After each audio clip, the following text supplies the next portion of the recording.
I'm gonna stick around for a couple minutes though. So Sure. Cool. All right, gang. Well, welcome to Scrum Con 2021 Battle on the Borderland. I'm Eric, the GM for the game. We're broadcasting live from my basement, where I have set up a old school sand table that I think some of you guys have played on before, and we're gonna play old school chainmail pretty much to the rules. I've modified some stuff to make it go a little bit smoother.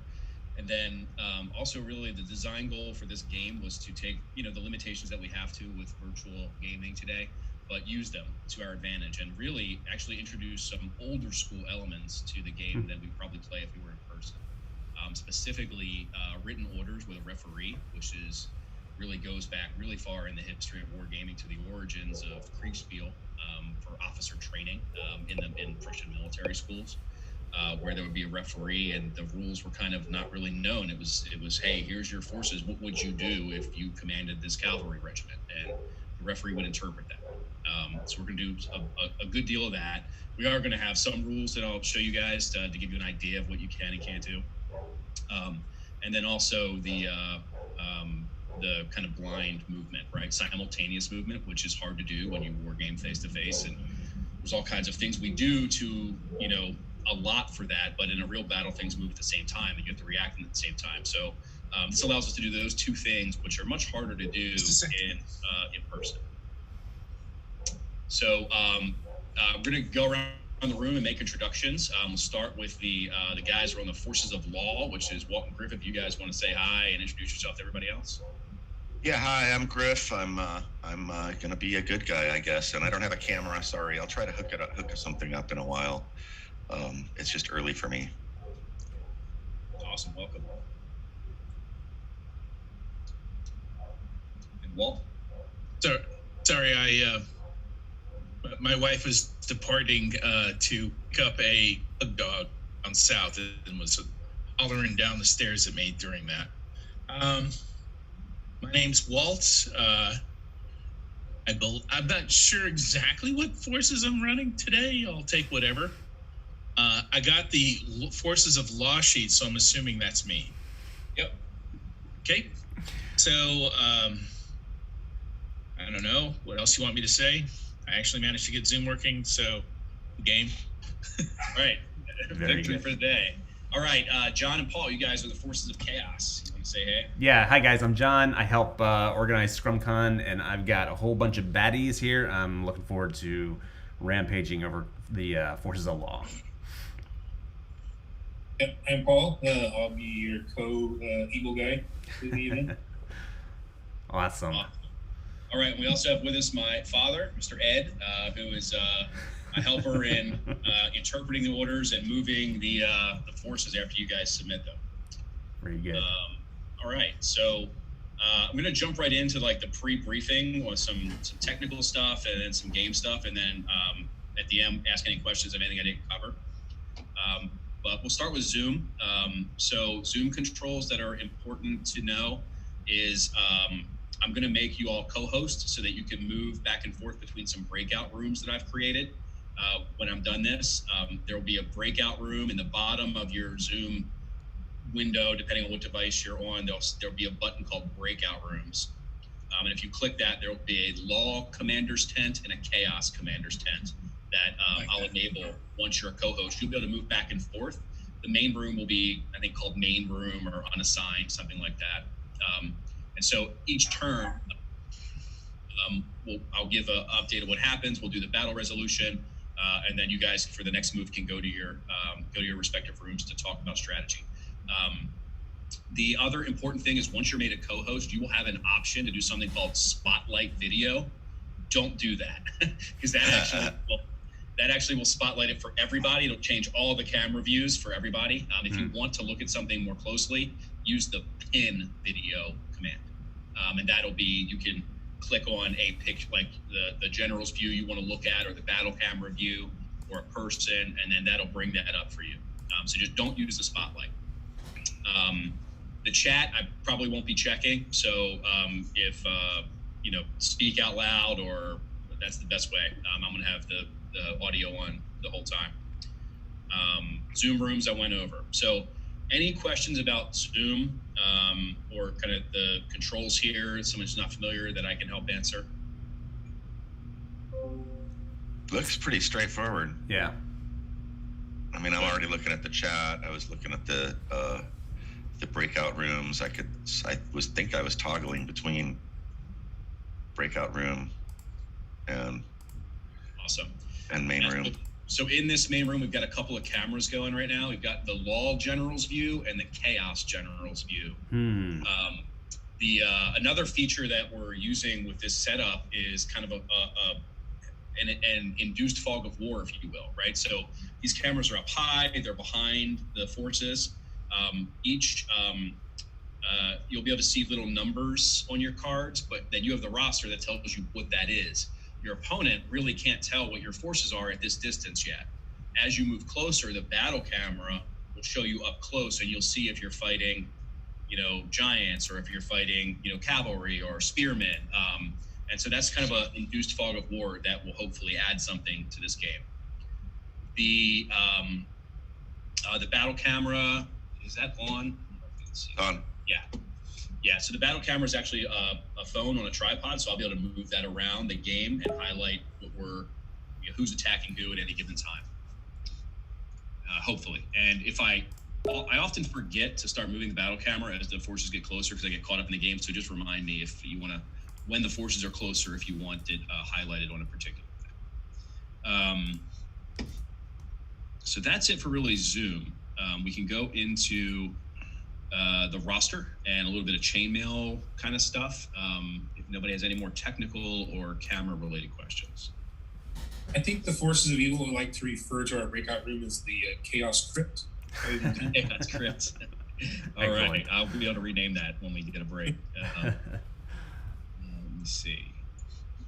All right, so each of you should have received an email with your force roster, and for I think probably most people here. Paul, have you ever played Chainmail before at all? I played at GaryCon, but it was confusing. Most of us didn't know what we were doing, and the organizer had to leave for various reasons, so we mostly sat around. So you definitely have played Chainmail then. That's yeah. It's Chainmail at first. My experience with it was that it was a hot mess, almost impossible to play. And then I played it and I figured it out and I played some more. And then eventually I got to a place where I was like, damn, this is actually cool and pretty intuitive. Or not intuitive, but there's some mechanics there that really are deep. So we're gonna try and get into some of that, but that's fine. So you have a general idea of what we're doing here. And so that's great. So on the rosters, you'll have a unit name, and then there'll be a little in brackets, either a letter or a number or a symbol in front of them, and that's so that you can reference it on the camera view. The unit name, the number of units, or the number of models in the unit is the next column there. Pretty self-explanatory. The melee morale. So what we're going to do, I'm not going to use the fatigue rules as written. We're going to use our kind of like some custom rules, and there's still some stuff in here. So really, as on this roster, fatigue is the only thing the players will have to track as part of the game. Everything else will be the GM will handle. And we'll get to how you figure that up later.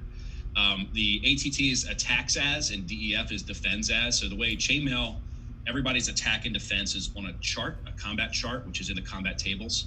And you look what you are. So in this case of, if we're looking at, it says AF, that's armored foot.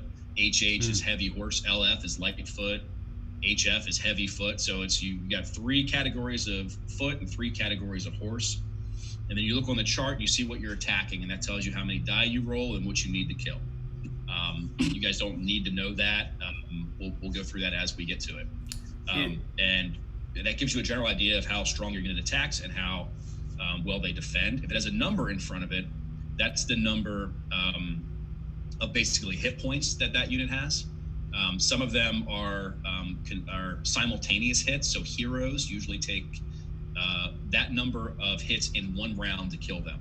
So your leaders You have to hit them that number of times in that round to kill them. And the some other units are cumulative, so you just need they hit points travel. You reduce those hit points round to round. Any questions so far on those categories before I go on? Yeah. So light units are the lightest ones. What's the heaviest ones? Is it heavy or is armored? What's the toughest? Yeah, both, right? So they don't use this, they're not consistent.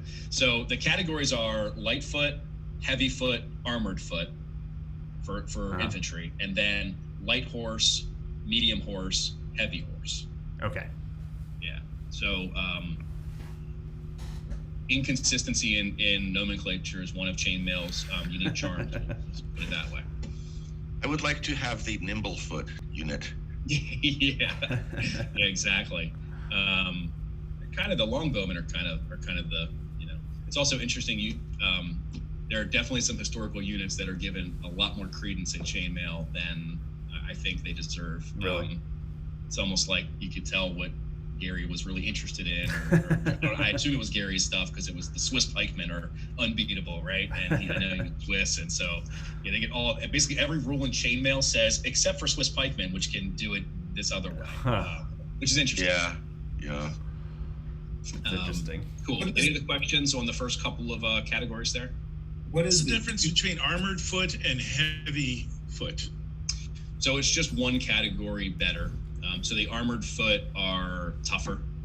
They're one on the, if you go to the combat tables on your Google spreadsheet, you can see what everything attacks as. And this also gives you an idea of the comparative power. One thing that definitely got me with Chainmail, that little dash that looks like light foot is -1 per die. Ignore the dash. That is just the formatting that they used. So if you're looking at Appendix A, light foot versus light foot, it's 1 die per man. So if you have 10 light foot attacking the enemy's 10 light foot, you would roll 10 dice, and for every 6 you get, you remove a model. And what does the 2 and the 6 in front of the letters mean? Like under ogres has 6 HF. Yeah, so those are that's how many hits. They have 6 hit points per stand, per model. So you've got to get 6 kills against them to remove 1 model. The rest of them have 1, so that's the suit. Yeah. The most units in the game are 1 kill is 1 model, which represents 20 men. So these are the models you have on the table, but it's times 20 would be the actual number of troops there. Knights cavalry? What's that? Are knights the same thing as cavalry? Yeah. Yeah. Knights are horse. Yep. Which kind of horse? Heavy horse. Okay. HH. I think we only have on our, well, we're not going to reveal our forces. We will talk later about which ones are horse units and which ones are foot units. Yeah. And there are some that kind of break the rules here. But all right, so moving on, and we'll hit a lot of this as we get going. The next category is your movement. So your standard movement is how many inches you can move. As a reference point on the sand table, since you guys won't be here to measure, which is kind of some of the fun, the river at its is about 6 inches wide. So that'll give you a reference. The table itself is 8 feet by 6 feet. And most of the model stands are about 6 inches as well. So if you can see on this longbowman, that's about a 6-inch frontage. So that'll give you some idea of the scale, because when you give your orders, you can reference distance, and it's going to be tough. It's going to be, especially with missiles, you have to guess at range, right? Similar to how a real army would in a meeting engagement, right? And then you'll start to learn the distances, and then you'll zero in, and then you'll do damage. So don't get frustrated with that. That is part of the experience. And actually, Chainmail's written that way, especially when you use spells and artillery. You are not allowed to pre-measure anything. And you have to call it out, and then your opponent measures it. So using artillery and stuff like that, which spells are considered artillery, is very much trial and error. You're not expected to hit on the first try. And famously, the story I heard was that Gary and his sand table he knew that if he put his finger like this on the edge of the table, it was exactly whatever it was, 6 inches. And so he would stand on the edge of the table and kind of cheat to get the ranges right. Right. That's what I heard. I wasn't there, but that's what people told me. I think Terry Kuntz told me that. So that's interesting tidbit. The other things, we have missile range. If you have a missile weapon, that's the maximum range. There's no short, medium, long. That's your range. And there's a table you roll on to see what casualties you do. I'll take care of that when you call it out in your movement. And mass casualty morale that's your breaking point. If there's if you have a score there will be a percentage and then a number. And what that means is when you lose that percentage of your troops, you have to roll the number after the slash on 2d6 or higher to not rout. Routed units will just be removed from the board. Wow. The other thing that you guys don't need to worry about, but the melee morale, that second category there, is kind of a rough idea of one of the things in Chainmail. Is actually one of the most important mechanics is in a melee, you roll a post-melee morale formula. I'll handle all that math for you. You don't need to worry about it, but it informs things like pushing units back. And so the better your melee morale is, the better your unit is at dominating a melee, and so you might push them back. That opens up flanks for other units to attack because you shift. Anytime you get an advantage attacking a flank, attacking a disordered unit, you're going to get a shift up in that combat chart, and that's how you that's the main mechanic of the game on how you take advantage and dominate. So like I said earlier, the thing you guys will need to track is your fatigue. If you look at the quick reference sheet, which is the 4th tab on your Google spreadsheet here, it'll tell you what fatigue costs there are. It's a little ways down. A standard move costs 1 fatigue. So every round, if you just move your regular move, you chalk up a 1 in that category on your spreadsheet. If you're going through rough terrain, that includes woods or marsh or the river, that's an additional 1. If you fight, that's 2 fatigue points. And if you charge and fight, that's 3 fatigue points. And you're going to just add those up. When you get to your max, and you can get rid of those by doing nothing for a round and just reordering your lines, and then you're back to 0 fatigue.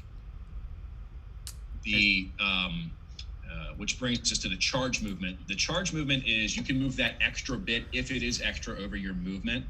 But at the end of that move, you must engage an enemy. And if you do, then everything's fine and you can go on. First of all, it gives you a shift up because you charged into an enemy, so that's an advantage to you when you're attacking.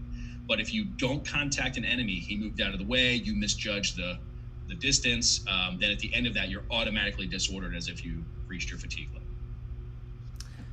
And what is the limit on how much fatigue a unit can have? It is the melee morale number. So if you look at a unit, it'll be the name, the number of models, and then melee morale number. Yeah. Okay. Yeah. All right. I'm going to go over special abilities in individual breakouts before the first turn, so that you guys don't know each other's special abilities.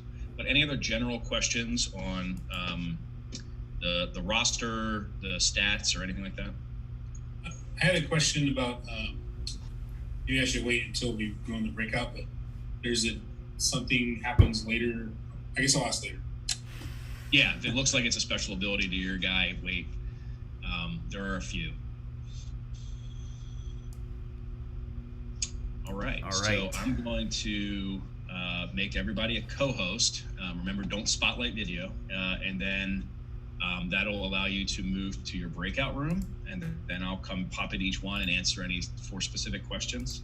And while I'm in the other room, you guys can figure out who's going to control what units. Because the most important thing is where the written orders go. So if you look at the spreadsheet, there's an orders tab, and it's split up by round and then all of the units in your army.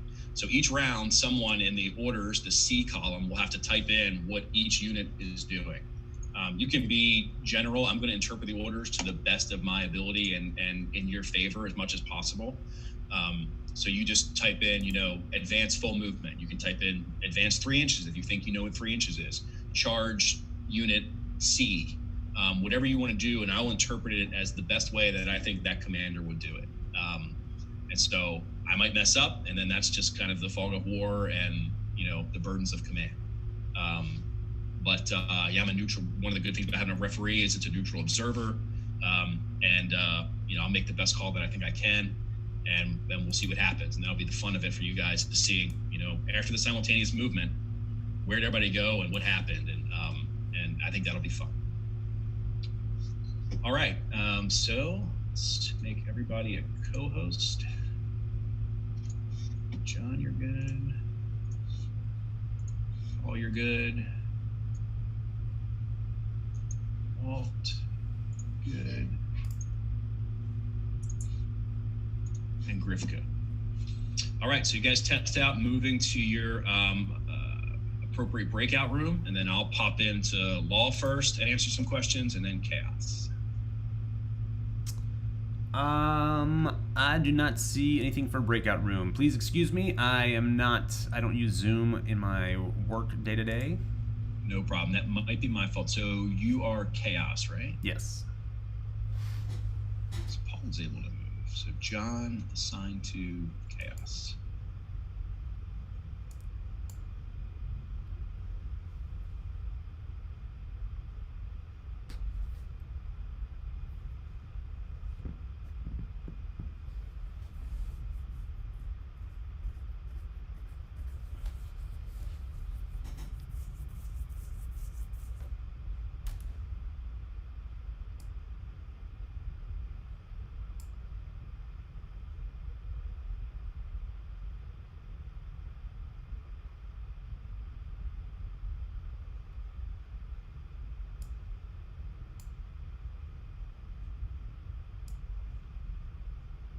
There we go. Hello, Paul. Hey, how's it going? It's going okay. So I was hoping we would still be able to see the map and where all of our stuff is. All I remember is that on the left side there were ogres and I think orcs. I think the skeletons were on either side. The rights were in the middle. The heroes in the center. Yeah. There were zombies on the board, and I think the orcs and the ogres. I don't remember. Yeah. Where did you say there were zombies on the board? I didn't see any. I didn't see any. No. Yeah, I guess you summoned those or something like that. Did you down if you get to the last long turn numbers 16, 17, 18? There's an additional troop type. Oh window. no. I don't know if that's an error or does that mean they come in later in the game? Oh yeah. Cool. Yeah, I don't know. Yeah. I was going to ask him why, if that was an error or if that was, but I guess yeah. It would blow our cover if we. Right. And there we have a guy who's got his spells. He can conceal a unit. Yeah. Well, another thing is they all have a dark vision and he can cast darkness. Oh yeah.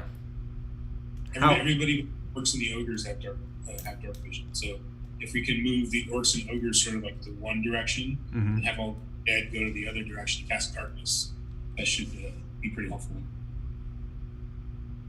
Yeah. Do you know how big darkness is in Chainmail? I don't know. Wait a minute. Is there darkness here? Maybe that's what concealment. Concealment, a friendly unit can become invisible. You can do it before troop deployment.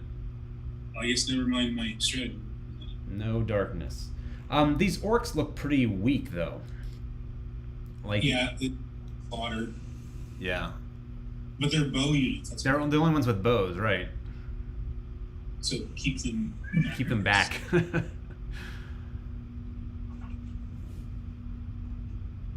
And then our wizard can just chuck lightning bolts consistently, over and over. Let's see. Yeah, I don't know. Is there a spell slot mechanic in Chainmail? I don't know. It looks like, so under spells, confusion, concealment, raise dead, those seem like one-time things, but invisibility, dark vision, and lightning bolt, I was seeing those as more like abilities that he can just keep doing. Yeah. It has a missile attacks. I guess it just has the same limit.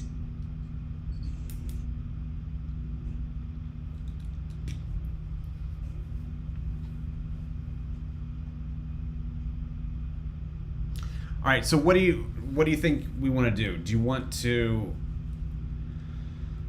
we just march everybody forward, or we could keep like our weak units back, like keep the orcs back on one flank and let them just shoot arrows, and then push all of our strong stuff to another flank and just kind of push in from one side? Yeah. Probably want to split up the units. However, we're going to put them do that early, because it's going to take a while for everybody to get in range of each other. Yeah. So we move things around. I don't know. Do you see any groupings that would be ideal? So the ogres are kind of like tanks. The orcs are our range, and the rest of them. Yeah. So, and I don't quite know how the flanking works in this, right? Like, do you want to put your strong stuff on one flank and like crush it, and then come around with the weak stuff, or? Seems like you want to flank with something big. Yeah. How flanking works. We don't have any cavalry. Everything is pretty slow. It's all foot speed. Yeah. So maybe split the skeletons into two. So maybe I guess we'll have two groups. Mm-hmm. One, each one will have a skeleton. Then maybe one has the ogres, and one has the orcs, and then the rights, and the hero, I guess. Well, the rights are kind of like elite units, right? Yeah. So they can paralyze stuff. And they're immune to normal missiles. Immune. Oh, that's nice.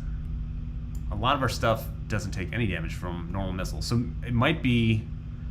Can we screen our ogres with like the skeletons and stuff, and the wights that don't take damage from archers? Yeah.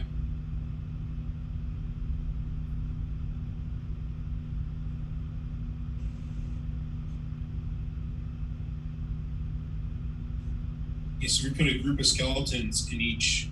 I'm assuming, how many groups do you think we should have? 2? Yeah, I would just, I would say you take one flank, I take another flank, and then we can split things up that way. Does that work for you? Yeah, it works.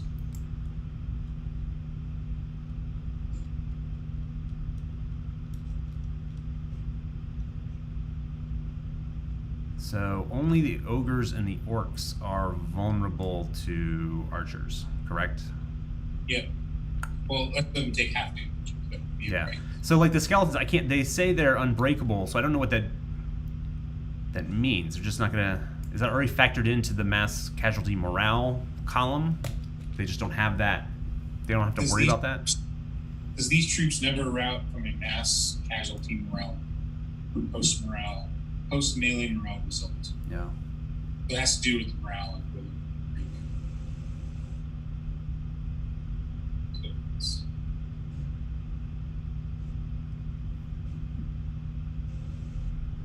All right, is there anything that you want in particular?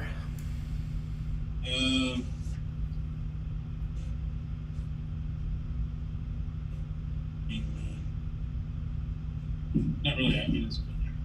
All right, I'd be happy taking the orcs and the ogres if you want the wights and the hero. Sure.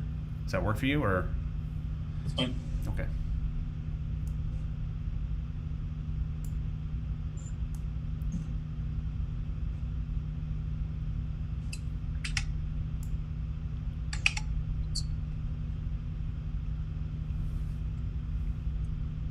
And then one of us is taking, each of us are taking a skeleton troop, right? Yeah. Yeah, that's fine.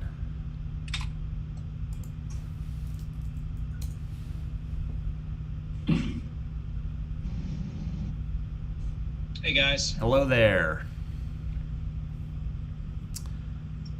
I just realized I don't know how to get myself back to the main room. We did have a question about troops. We noticed in the later round there's another troop category, Wendell, Neanderthal Cavalry. Did those come in at that turn, or is that error? They do not. That is me forgetting to delete them.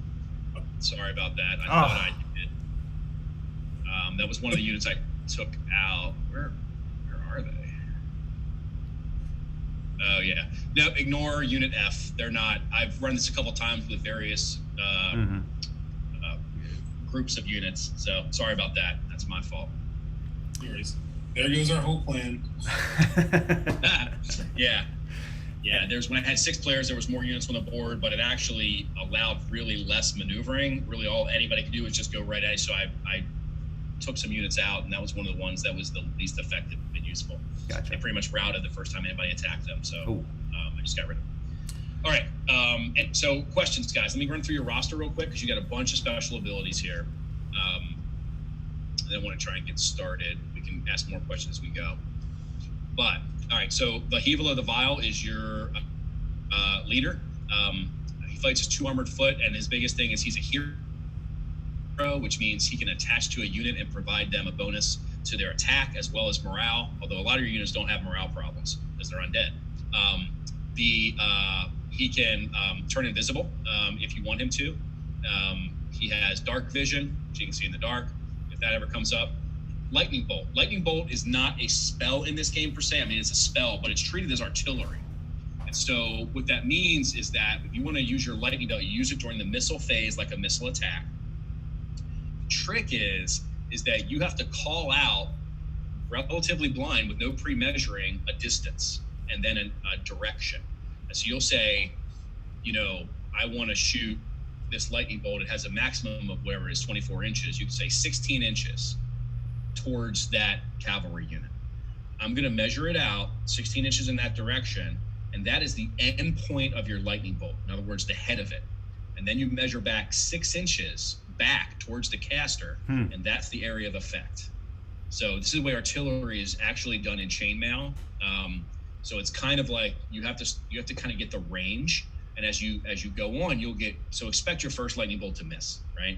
But you'll start to zero in on these guys. Towards the end of the battle, what usually happens is you're just wiping out rows of people with this lightning bolt, and it kills anything it's over. Oh my god. So yeah, so it's very powerful, but a little bit it's tricky to dial in, and this is so understand that about lightning bolt. And it's fun. I think it's super fun to do it that way. You do have some spells as well, which are really detailed down there. You get confusion, concealment, and raise dead. That allows you to create a small unit of zombies. And all of those details are given below. So you can read those or let me know if you have any questions. And they can just cast spells as often as they want? No, so each one time, and that's a very good question. And spells have a difficulty rating.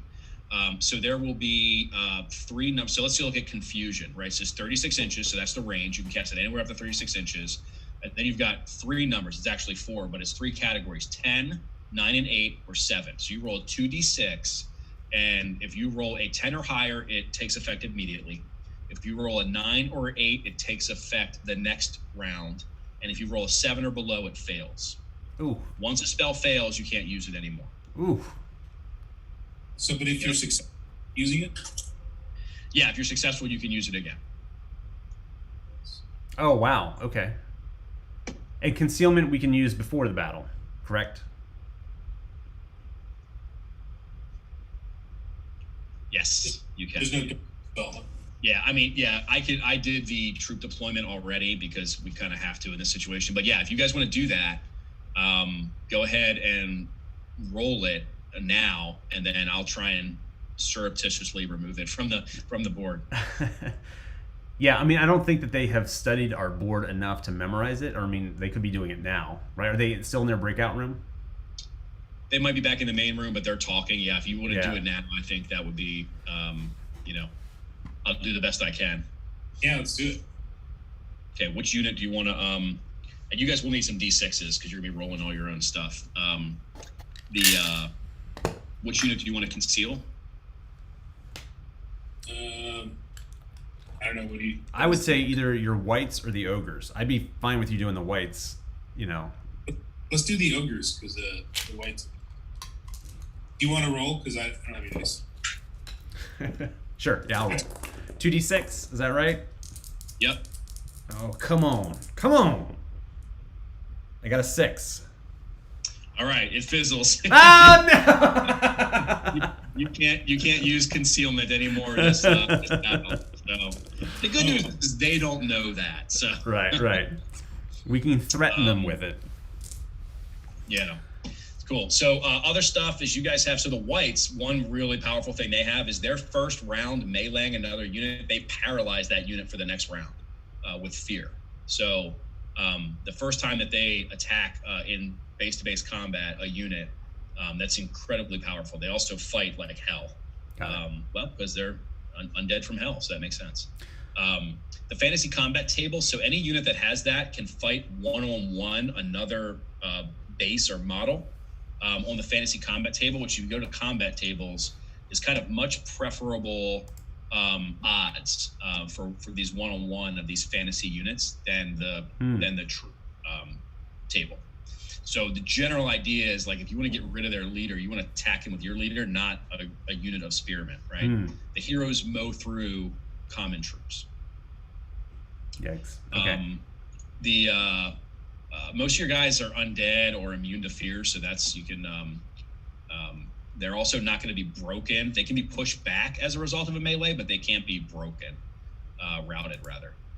All your skeletons have spears, which means the second rank counts towards your model count for attack. Because the way you do melee, it's how many models are in contact with how many other models. Your spears can attack one rank behind. The orcs are a mixed unit of bowmen. So at any given time, regardless of how many models they have left, half of them have bows, right? So if you lose 10 guys, you'll have 30 total orcs, 15 of them have bows. Okay. So you can shoot up to 15 inches with those short bows during the missile phase, and then that's how we figured that out. With bows, can you do enemy or friendly units block line of sight for bows? Can you shoot over the heads of intervening units? You can if they are kind of common sense. If they're right in front of you, no. That block sight. If they're a little bit in front of you, you can arc over, and if you're elevated, you can arc over. So I'll basically make a judgment call on if they block line of sight, if you want to do that. But yeah, you can arc over, especially if you use the terrain. When you get in close to the battle camera, you'll see that they're on a hill right now, pretty sizable hill. Right. So like if the ogres were to move in front of that hill, and I dusted the elevation change with a little bit of darker brown, so it's more obvious from the overhead view. Mm-hmm. You could definitely shoot over something like that. Well, and then can I screen my own guys with like skeletons who take half damage? Can I put more vulnerable units behind them, and are they going to be able to shoot those vulnerable units, or? Yeah, only if they have a similar advantage, like they're elevated. Okay. Yeah, so it's kind of common sense. There are some specific rules in Chainmail, but they're not very good or realistic. So I just use one of the advantages of playing on a sand table is you actually have elevation. So you can say, yeah, that makes sense. They could do that. Got it. Okay. Your ogres are super tough. They take a lot to kill. They can also they can be fought on the fantasy combat table since they're a unit, but like if one of their fantasy units comes up, they can fight one model at a time. So that's kind of their vulnerability. But they do take 6 cumulative hits to remove a stand. So if you get into a melee with some bad other guy or good guys, and they do 5 hits against you, that doesn't remove a model until they get to 6. So they can really soak up some damage, as you'd expect ogres to. And the zombies is if you use that raise dead spell successfully, that's the stats for your zombies. Got it. Cool. All right. Any questions? I think that's it. For me, at least. All right. Try and get myself back to. I can't figure out how to leave my own breakout rooms. Can we kick you out? Can we all just leave the room? you guys should be able to open up the breakout room and then just move, leave the room. But for some reason, I'm not getting that option for myself.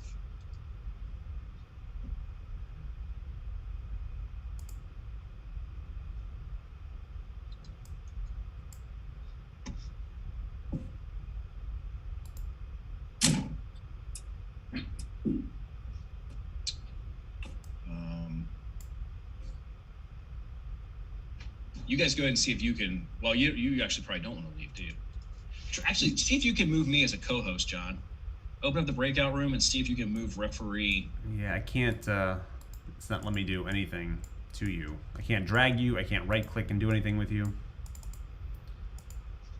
When I click the breakout room menu, all I see is law commanders. I don't see the main room anymore. Yeah. Yeah, it should be called unassigned.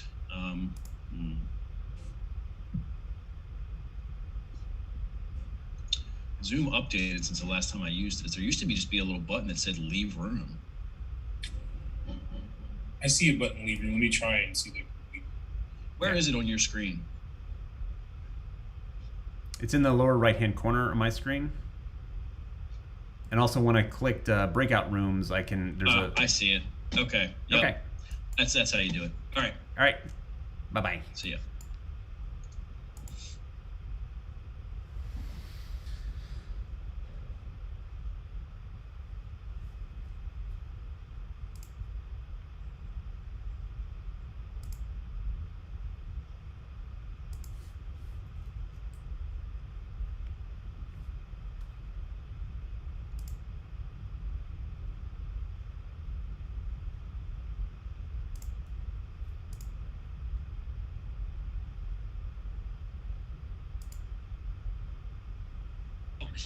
Okay.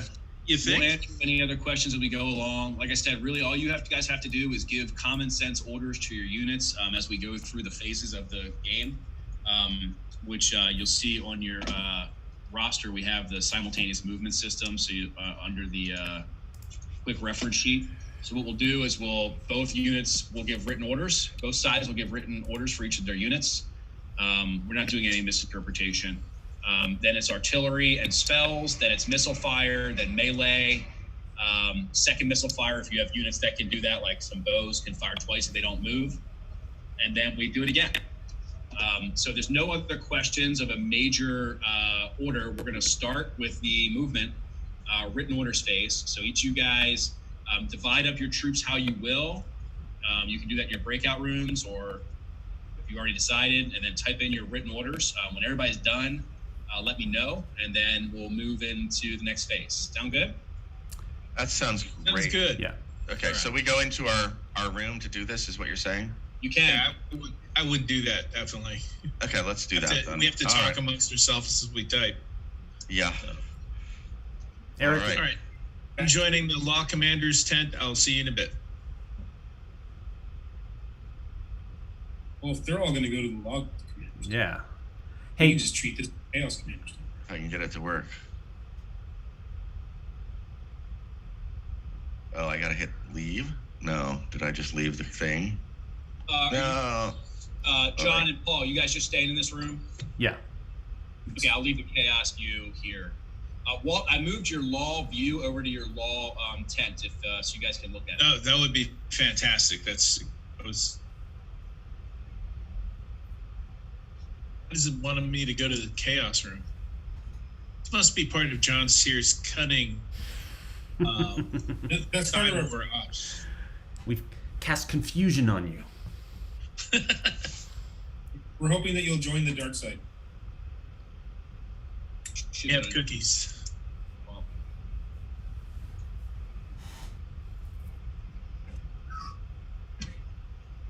All right, you guys are good to plan and chaos. Okay, so we're free of the law. They're not here anymore. Yeah. Okay. Hey, Eric, can you just flip flop B and C the cards? They're the same type of unit. It's just the way we've divided up stuff. I think it's gonna be a little easier. Is that okay with you, Paul? Sure. Okay.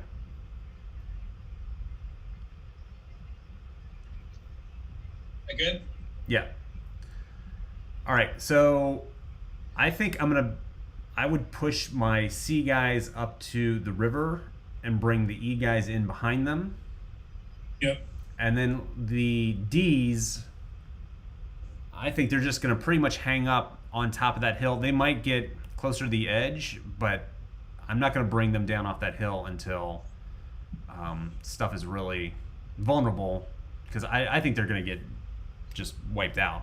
They seem fairly weak. Does that work for you?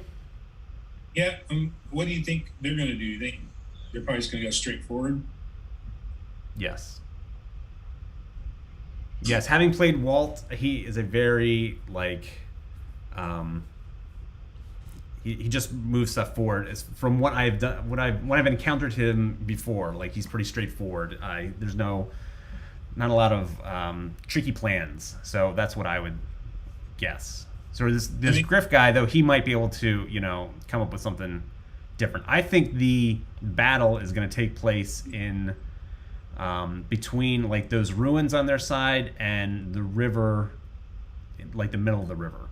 So if we can get over that river, I think that's where it's going to happen. Unless we want to defend the river. Eric, how deep is the river? Oh, you said it's 6 inches to get across? And it's rough terrain? Yeah, I just thought you 6 inches of movement when you first impact the river. This is one of those chainmail things that's just an awful rule, but we have to live with it. So yeah, so it costs you 6 inches of movement whenever you hit the river. But it's not, no one drowns in it, right? Like you don't have to, anybody can cross the river. It's pretty shallow. Just costs movement to go into it. And we can just stand in the river? You can stand in the river. Most games I run, it's a big fight in the middle of the river at some really? point. So yeah.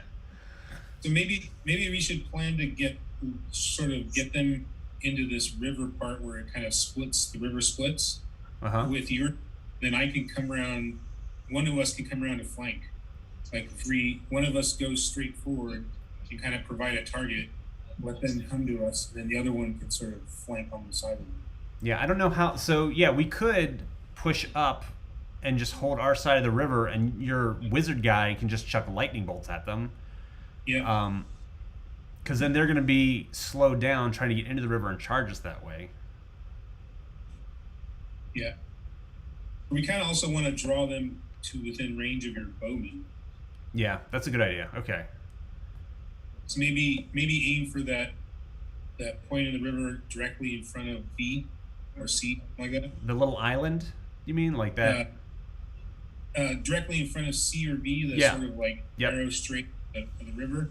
If we start pushing our troops there and make them sort of come to us, then maybe that'll be closer. I could even move the ogres down into contact with V so that they can get that morale bonus. Sure. And like hold them in reserve for a little bit. Yeah, if we can get them sort of bottled up in the middle, those ogres that come to the side just ran through. Yeah. All right. And those huge, like six health points, whatever. Yeah.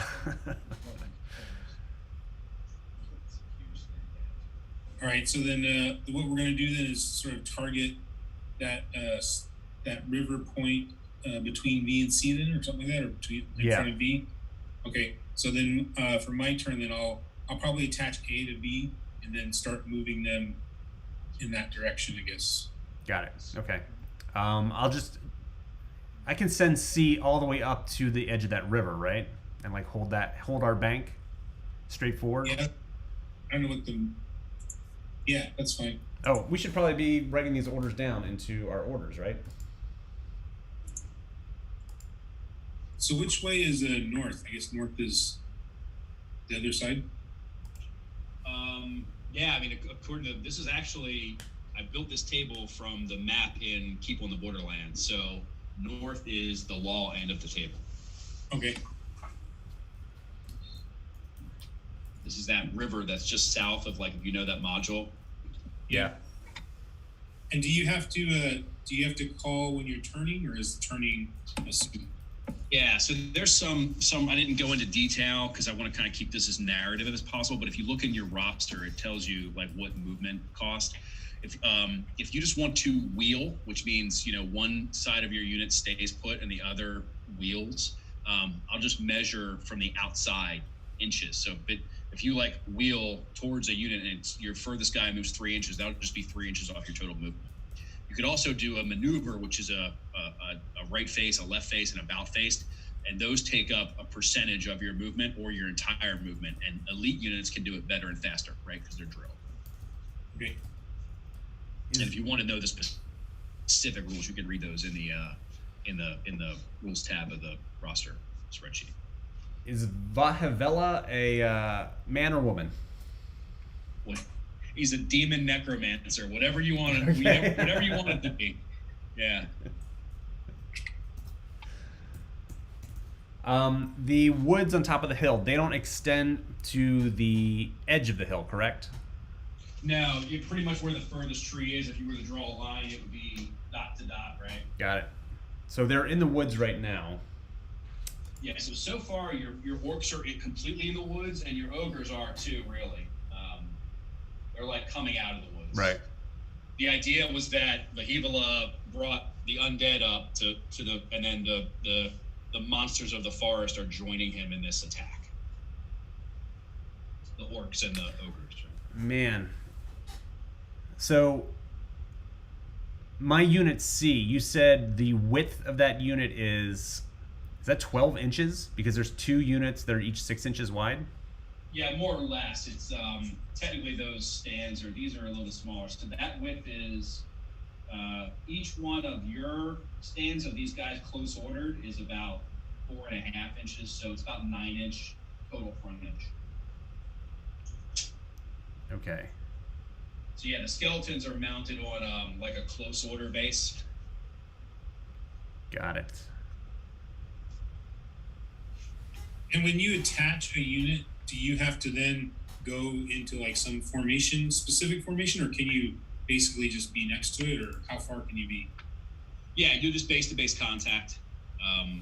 Generally, I mean, you want to put them, if you want to increase the frontage of your unit, I'd put them, you can, wherever you want. He can be behind if you want, but if you want to use them in the melee, you attach them to the side, you can put them in the middle. It's pretty fungible. Hey, Eric, how many dice do I need?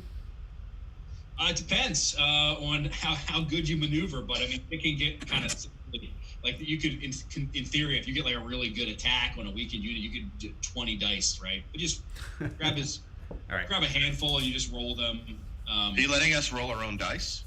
Yeah, you can roll your own dice. So yeah, just I love that. I love that. D6s if you got them. If you don't, I can roll for you. I'll let you roll for me. I don't care actually, but I think it's great to let people roll real dice themselves. Yeah. Yep. I figured, that's something we can do. I'm kind of insisting on it on the game I'm running tomorrow. Are you? Do you want to? It's Walt, right? Yeah, I'm Walt. Do you want to roll the dice for us? Do you have 6 siders handy? Okay, we'll let you be the die roller for our team for all combats. Our orders are in. I need to go find my coffee mug before I faint, so I'll be off mic while you resolve the turn. I made a point of getting the coffee ready before I showed up. Okay, gang. So all orders are in. I'm gonna actually talk amongst yourselves. I'm gonna go on mute unless I have a question, so that we can talk. My dad and I can talk, and we'll make the moves, and we'll be back in about 3 minutes. Cool. All right. Very good.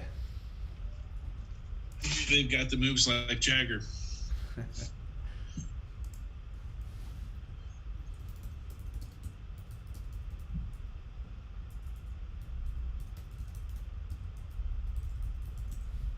kind of liking this. Write the orders out in a order sheet, submit them, and then see how things work. Approach to this game. Yeah. It's very old-fashioned, but for some reason, this technology is making old-fashioned workable. Yeah. Like we play Rich McKee, who he runs Middle Earth role playing, right? Mm-hmm. Now that's a game I remember playing as a youngster, and we had a hard time making head or tail with it, because there was just so much you had to do. So much stuff you had to keep track of, and really complicated tables and stuff. But with this Roll20 thing, all that stuff is automated, right? Yeah. So combat, which used to be really laborious and on paper, you just click a couple of buttons and it resolves itself, because Scott is really good at programming macros and stuff. Huh. So, yeah, it's another example of something really old-fashioned being made playable by technology. Yeah, it is nice to not have to worry about the mechanics, right? You can just tell the guy who knows the rules or the computer, like, here's what I'm trying to do, and then it just takes care of everything for you.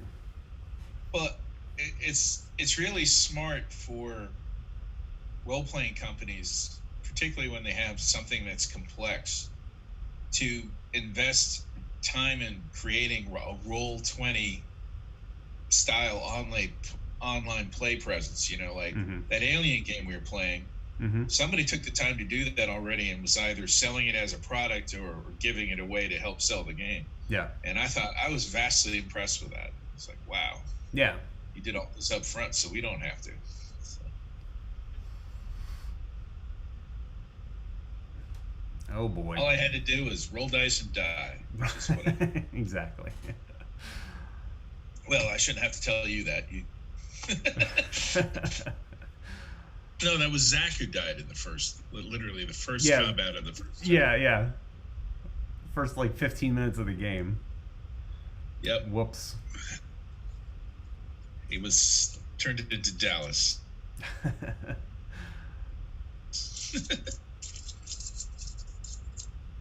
Oh man.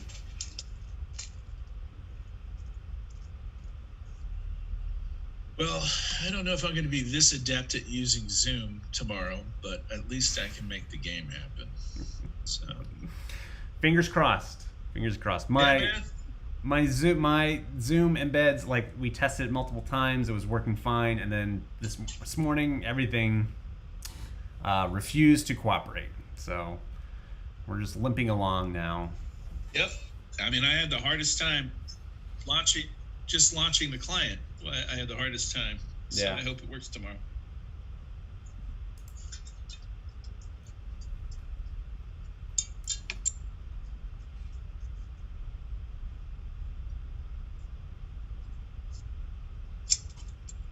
Alrighty, what do we have here in Walt's screen? It's a little something to confuse the enemy. Actually, you're more on track than you know. Oh, the blimps. Yeah, they're barrage balloons. Are you playing some Fight in the Skies? I'm running a Toronto game tomorrow. Fixing these because I'm setting up the table after we play here. This is actually my very first time on Zoom on my computer. I hadn't loaded it up yet till tonight, and this may change everything for me for gaming. I like this way better than Google Meets, man. I'll tell you that. I'm going to do my usual pitch. If any of you guys are into computer games, there's this really old, it's an arena top-down game. It plays kind of like a naval game, but it's a Star Trek game. And it was later ported to the Mac and called NetTrek. But the original I know that game. Okay, the original is called Empire, and it was run on a mainframe called Plato. And I run the Sunday night. Every Sunday night, we do about 4 hours of Plato, like a team game of Plato Empire.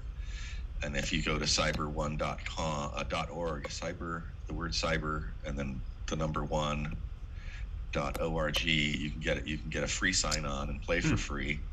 And we are more than glad to teach people how to play. It's a little twitchy. It's a pretty twitchy game, but it's like mixing a game of Risk with a sort of a twitchy first-person shooter, very team-oriented. You try to take over planets as a team, and we're always looking for players. So if any of you guys are into online games, it's probably one of the best designs ever done, and it was done around 1975. I've been playing since about 75 or 76. Why don't you post the link in the chat? I will do that. Yeah, I missed it. If I can find I'm interested in anything. I would love to have you guys come play, or we could do a session just with beginners, get a bunch of people together and just that way, you don't have the aces just destroying you every turn, because it's so fast paced. But I can't. This game, Griff? It's called Plato Empire. I'll put some links up and you can look at the stuff later. Is I'm it, just trying to find the chat. Where the heck did the chat go on me? All right, Dan. Oh, there it is. Chat. hover over the menu. There it is. Yeah. Does it have any relation to Walter Bright's Empire? No. Okay. This is. I love that game. All right, guys, we are back with our moves, made to the best of my ability to interpret. What we can. Well, you guys aren't close enough to really see anything yet, so the moves are made.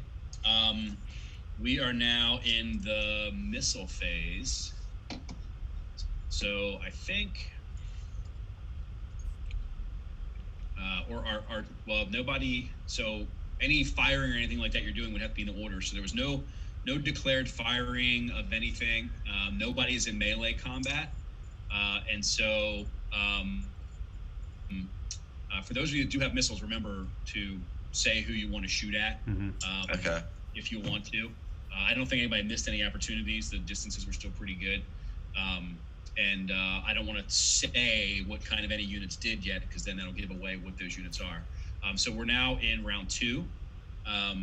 Simultaneous moves, so you guys can write your orders again. If you want to break out into your rooms, you can. Were we Okay, how about if we have those guys go into their room this time, we'll alternate, and we can just stay in this one like they did last time. That's fine. And that way, people watching can find out what our strategy is. Sure thing. Were we supposed to update our fatigue on our units, though? Yes. Yep. Good point. So yeah, I think everybody moved to standard move for the most part. So if you did update that on your roster, and you're going to be in charge. The one thing the player's really in charge of keeping track of is letting me know when a unit has reached its melee morale fatigue level. Our units are actually flushed with battle joy, so they actually lose fatigue every turn. It's something the other side doesn't know, but yeah, it's it's just like the way it is. It's in Chainmail. I swear it's in the rules somewhere. Optional rule 85. This sounds like the Germans with their chemical version of being. Oh yeah, hand out amphetamine to all your SS. Yeah. It frees 1 point of fatigue for everything we did. So on your roster, under the quick reference, it'll tell you what fatigue things cost. So a standard move is 1 fatigue. So I think pretty much everybody just did a standard move. Yeah, you're right. Some folks did go through rough terrain, which is woods or marsh. So if you're in either of those, then add another one. But that's it so far. You mostly build fatigue by fighting, which All right. If we move to the other breakout room, can you put up image of the map for us? Yep. There? I'm gonna try. We'll go to the other breakout room. It's fine. That way the.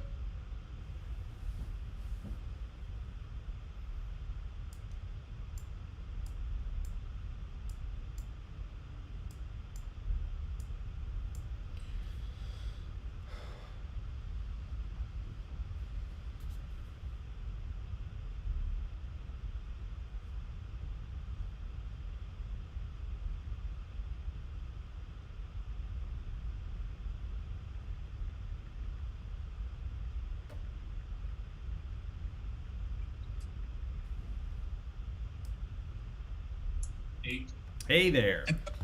I saw that you put 2 fatigue for the ogres.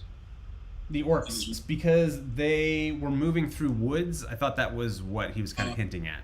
And they're going to be sitting up there, like, waiting pretty soon, and they're going to drop all their fatigue anyway, so I'm not that worried about it. All right.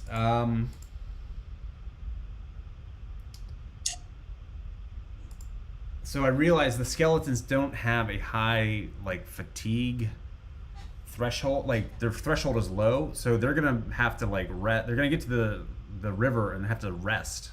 I'll let everything else catch up.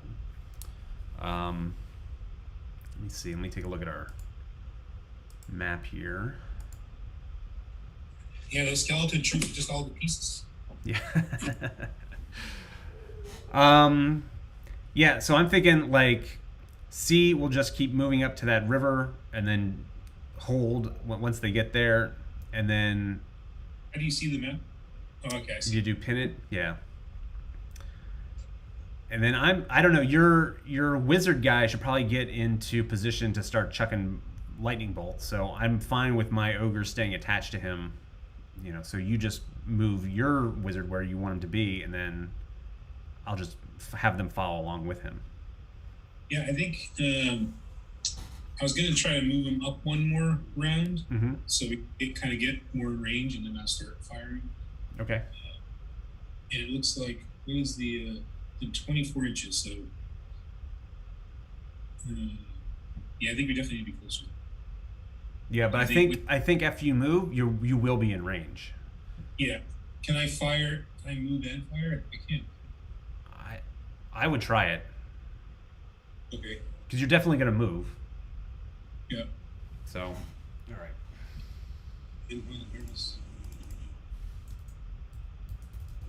I guess this comes under the ranged. He said it's basically artillery, right? Yeah.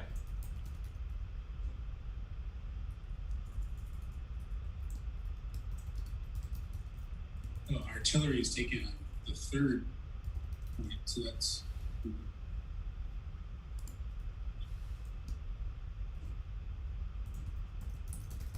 So move forward again, and then that's pretty much it.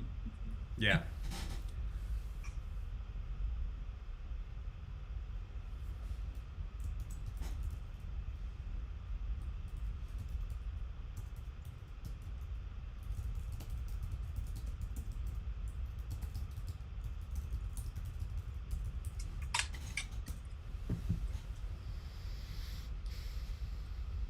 Oh, I wonder if my orcs are in range. What's the range on the orc bows is 15, I think. Check orcs range 15. Yeah.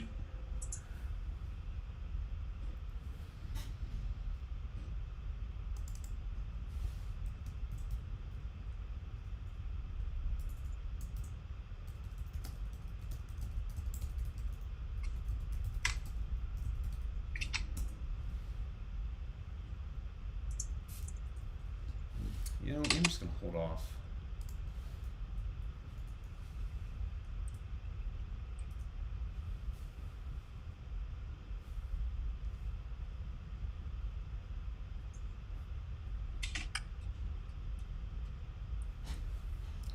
Do you know if we get like a bonus for charging downhill? I played this like at Gary Con like 6 years ago, and it was kind of a mess. So Really? it was still fun, but it was it was the guy who was running it was doing a lot of stuff. So like every 10 minutes he was off putting out a fire, and none of us knew how to. It was fun. It was cool, but yeah, I didn't really learn how to play. Yeah.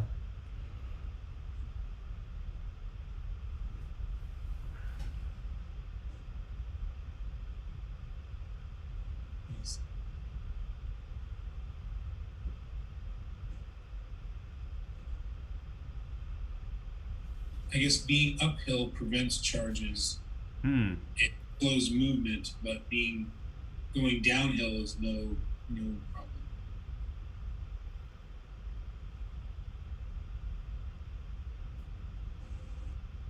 So let's see. Oh, they've got 2 heroes, I just noticed.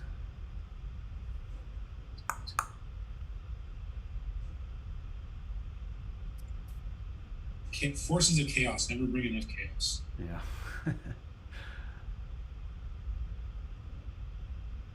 I wonder with zombies, do you have to have some dead in order to raise them, or can you just raise It them? doesn't sound like it. Reading the spell, it just sounds like you pick a location and then zombies will show up there. Or you can attach them to an existing skeleton unit. Like you can replenish the ranks of a skeleton unit. Yeah.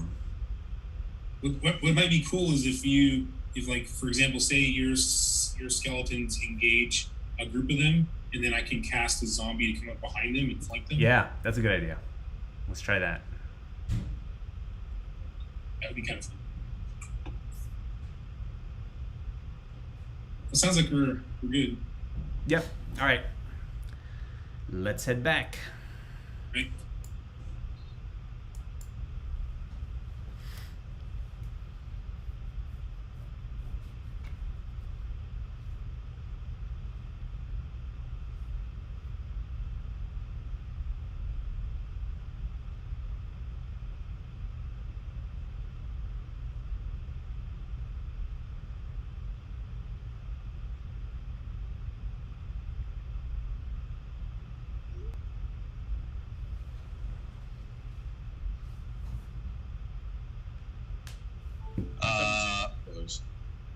They should maybe just try to shoot at that. Can we just say shoot at the nearest unit? Okay, let's do that. Yeah. Okay, now 5 armored foot. Yeah, oblique, another oblique left, 45 degrees. The bad guys. Yeah, we're here, guys. Just so you know, we're spying Please, on we you. need to go to our. Let's go to Let's our go room. to our room. We're going to our room now.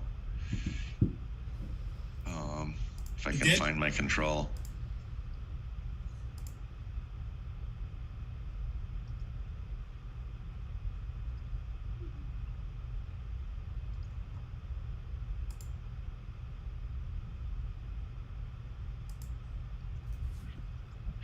Weird interface. It keeps wanting to put me in the Chaos Commanders tent.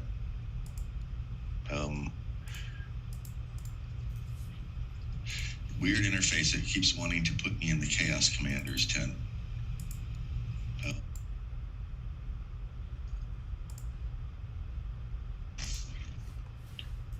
Griff, let me see if there's something wrong with the assignment here.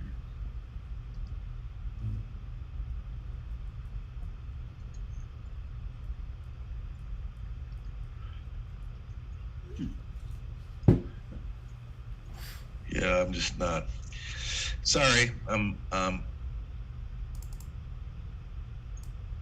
wants me to move you to there.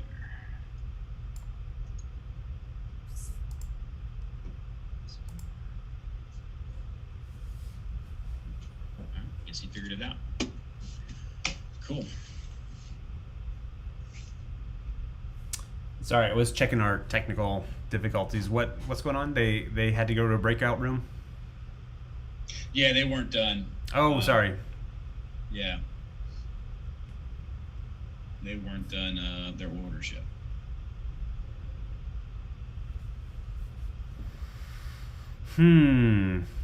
So what forces did you have to remove from our side since we didn't have the max number of players?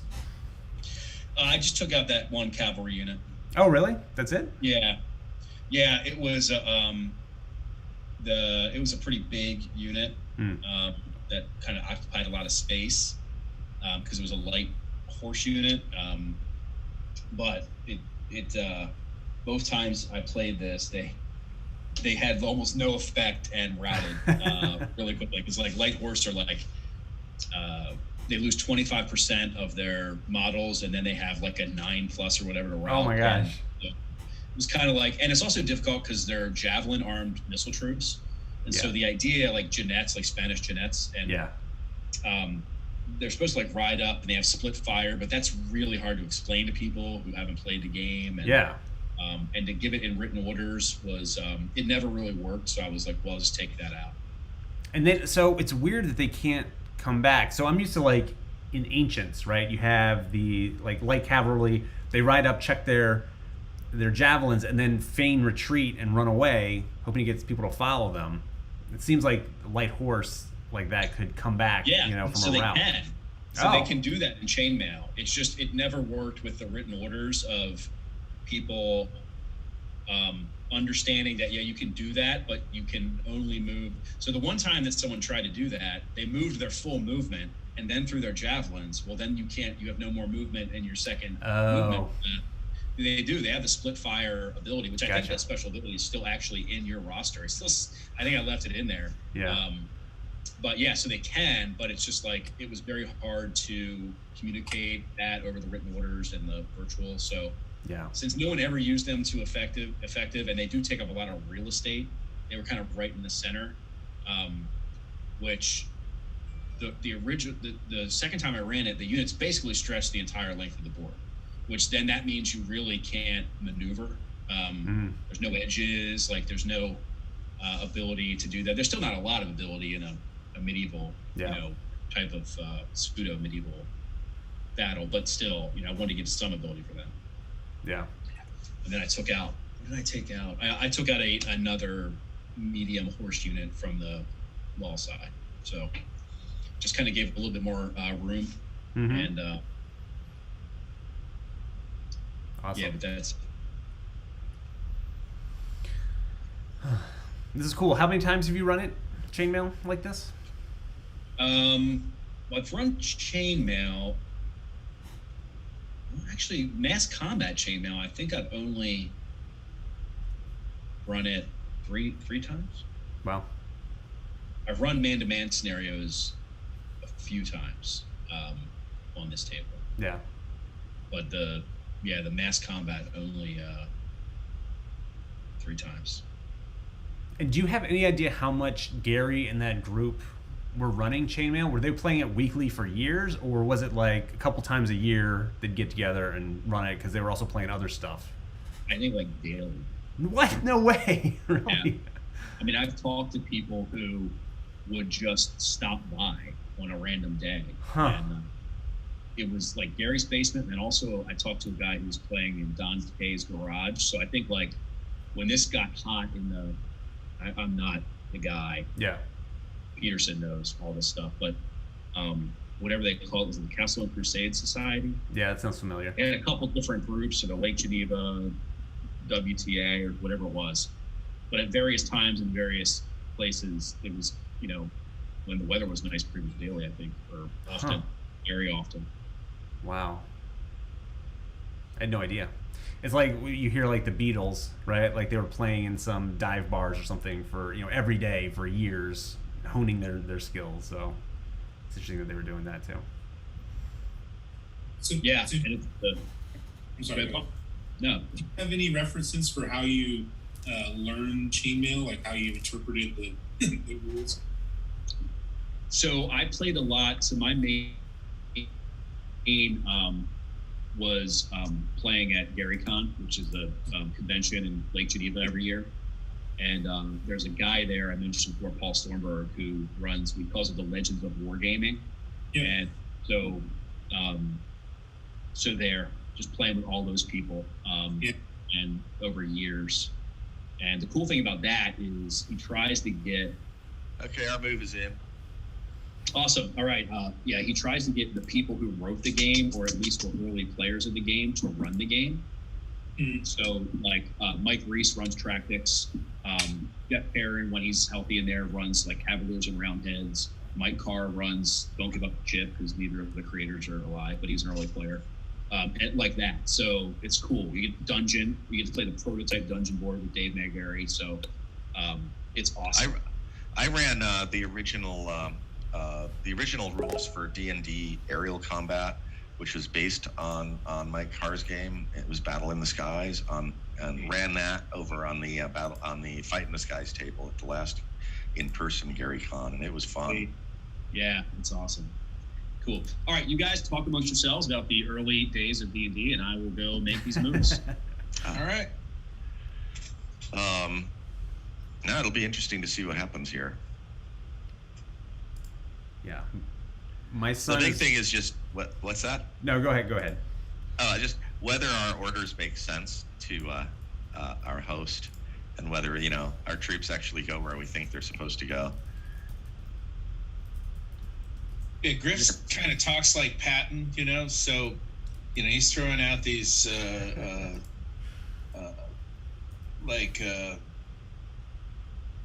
obtuse military terms. My head's spinning. Is there a word for obtusity or obtusiveness or what? Yeah, I can't even say it. Do you guys? You guys haven't been to Gary? You guys haven't been to GaryCon yet? I have not. I have not. What about you, Paul? You want to go? Yeah, I've been a few times. Oh, okay. Like, I'd be willing to sacrifice going to one of the HMGS conventions to go to GaryCon. I think it's amazing.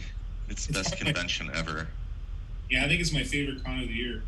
Yeah, it's small enough that you get to like spend a lot of time, like you get to know people. It's not like this giant. You know how they do that thing where it's like the running of the bulls at Gen Con, and they open the doors and the people storm through, and I don't know. It's just like the last thing I want is that kind of environment where it's just so many people that I can't even meet people and get to know people. It's definitely grown, like, astronomically in the last 5 years or so. Yeah. When it was back at their hotel, it was very very small, intimate. I thought it was really cool. It's kind of at a critical mass point. Like, it seems like it's still small enough to be really cool. I've only been to the last two that were in person, and but the second time I went, I would run into people that were like, "Oh, I know you. You're the guy I gave that badge to, or I gave you that sticker or whatever." And it's like, yeah, you just kind of run into people from the previous time. I'm gonna get some. I'll be back. I'm gonna go on mute. All right. My son just tuned in, and he says, "What are you guys doing? You're just talking to each other."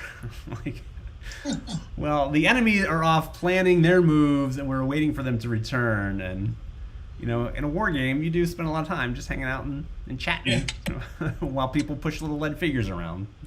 Often like real battles. Yeah.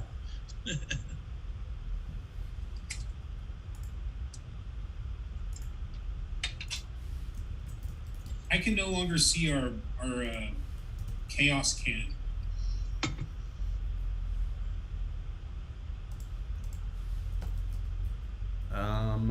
What do you mean?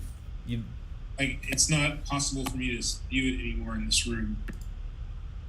Oh yeah, maybe it got left behind in the breakout room or something.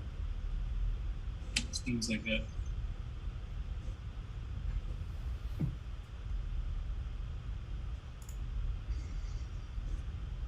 How is the grass made? Is that flock or is that like pink?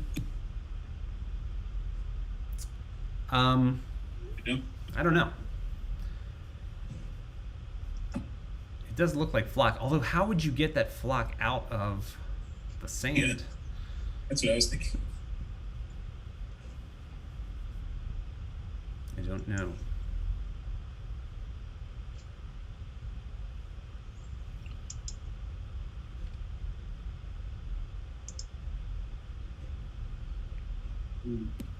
From the battle cam, it looks like we're getting close. Yeah.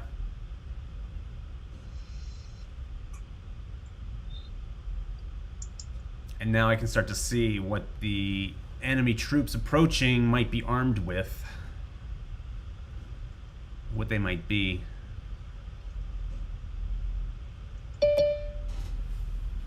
Well, likely we're just people. Since we're the good guys, so these were kind of boring. We are but poor, simple travelers. Come to the river for a drink. Pray, come across the river. Dwell on the other side with us. How's it going, guys? Hi, Joe. Hold on, I gotta turn off the YouTube stream, which is about 30 seconds. Joe, welcome. Yeah, looks like you guys are having fun. All right, it's about to pop off. So you're just in time for movement. Just happened on round 2, and artillery and spells fire is taken. And we do have one. The Evil of the Vial fires off a lightning bolt. All right. Uh-oh. So, order Forces of Chaos, you need to give me a inch declaration. Up to your maximum, obviously, and a direction. So you can say 12 inches, and you can, say towards the center of Unit 2, however, or that tree over there, whatever you want. And then I will give you the results. Can you give me the chaos cam? Like, I can't see it. It has returned. You should be able to grab it now. Yeah, I moved everything back to this channel. Oh, here it is. And then getting some battle camera time. Zoom in on the evil as he attempts to Look at those ogres. some arcane damage. Look at those skeletons. I have some of the same figures. Battle cam. Yay. 10 the battle cam. Oh.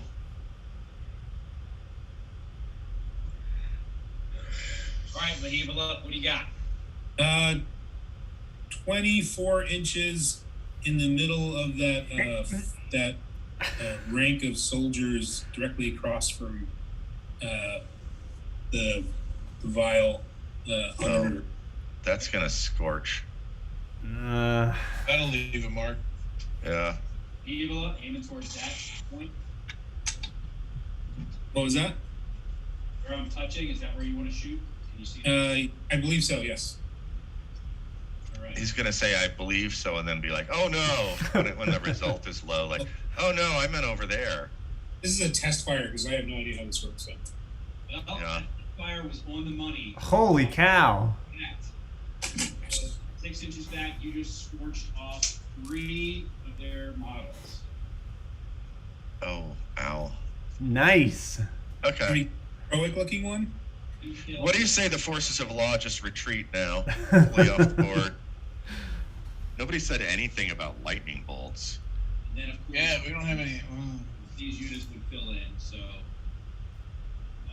but yeah, great. So we'll mark in there because we'll tally that for the. Always put those models right off to the side until the end of turn phase where we figure out what happens. All right, so that's the only artillery. Next up is missile fire. Which we did have 2 missile fires. One was Unit 3 on the wall side. It's going to fire at the nearest unit, which for them would be these Unit D. And you guys can see where your volley lands. Oh, Oh, okay. too bad. Okay, right along here. And then also, I believe Unit 6.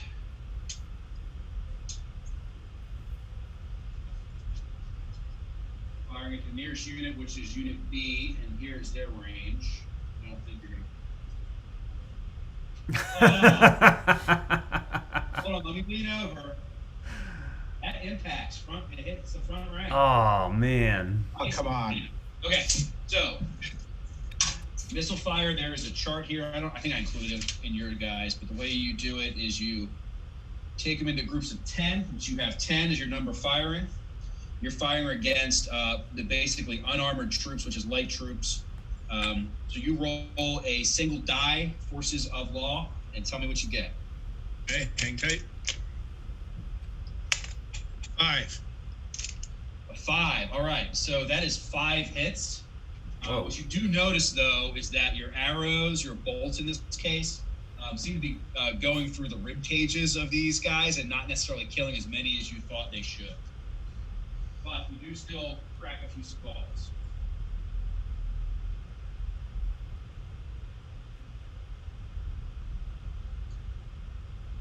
All right.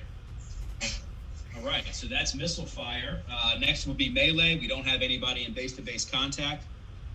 So update your fatigue for movement. Unit 2 lost 3 guys, which I do not think that is going to put you in any danger of morale because you need to lose 1/3. So you need to lose 7 guys or 8 guys. And the other unit has no problem with their morale either. So that's the end of round 2. And if there's no questions, we can go on to written orders to round 3. First blood has been drawn, and first bone. Okay. All right, guys. So where do we mark the casualties for our law units that got lost? Is that on the? You don't have to. The models represent that, but if you wanted to, you could track it in the number column. That's the. No, that's fine. It's the models work. That's fine. We just use the models. Yep. Yeah, the original hit points, the actual figures on the table. See, I had always thought that the models, the figures, actually had hit points, but it was like an interpretation based on D&D. So if it was like 10 men per figure, I always thought you roll the dice and you get a die roll for each man, or for each. It was just sort of a different interpretation when I read Chainmail back in the day. So it's interesting to see how you're doing it is just a variant on that idea. Yeah, and you might be right. It's hard to say because the way it's written, especially with the 3 sections, the mass combat, the man-to-man, and the fantasy, the rules are... They're impenetrable. They really are. I've never met... so there's a guy in the Scrum Con, the group named Keith, who runs Chainmail, and he runs the Battle of Emerald Meadows, which is the precursor battle to the Temple of Elemental Evil stuff. Mm-hmm. And he does things differently than I do. He interprets some of the. I mean, we're pretty close. We kind of come from a similar tradition, but he does some things different on how he calculates like charges and spears and cavalry, and just slightly different because the rules aren't very clear. I read them as a kid. And I'm sorry if I'm slowing down our game, but I read them as a kid and I could not understand them. And I got together with my buddy and we just took 2 figures and did a battle between 2 figures, a melee, and then it was like, oh, that's how that works, Yeah. And with the man-to-man rules, it's, that kind of stuff changes and, it's interesting. So. Yeah. All right. We can go off to our little room of evil, of lawful conniving then, I guess. Alrighty. Let's go connive. Let's connive. Oh, I know. I had one last question for our ref. Yep. Our unit. Let me see if I can pin our general view. That's our view. Our unit number 1, as I understood it, and unit number 3, they were moving 90 degrees sideways across the board. And so our move seems to not represent what I thought they were doing. And I also thought our unit number 1 is a cavalry unit, and maybe I'm mistaken. Yeah, so what I had was right oblique. So they were in column facing left, and then right oblique, 45 degrees. I assume that meant they face back forward.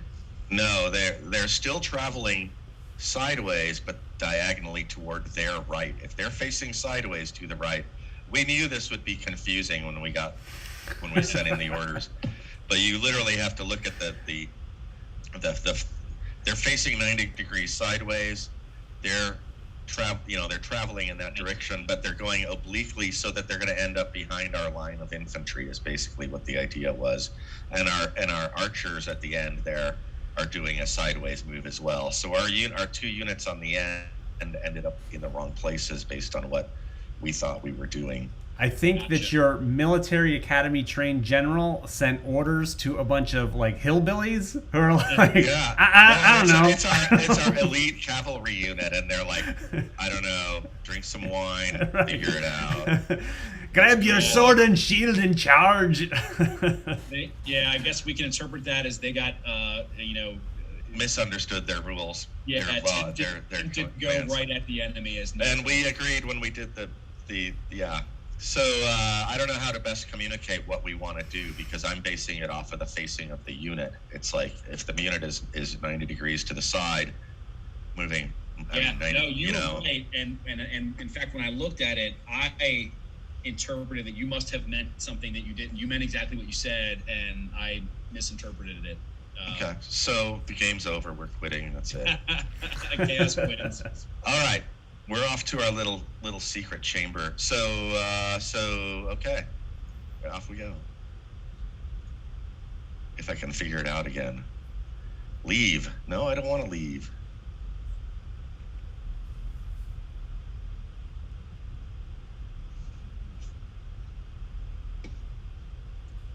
Okay, are they gone?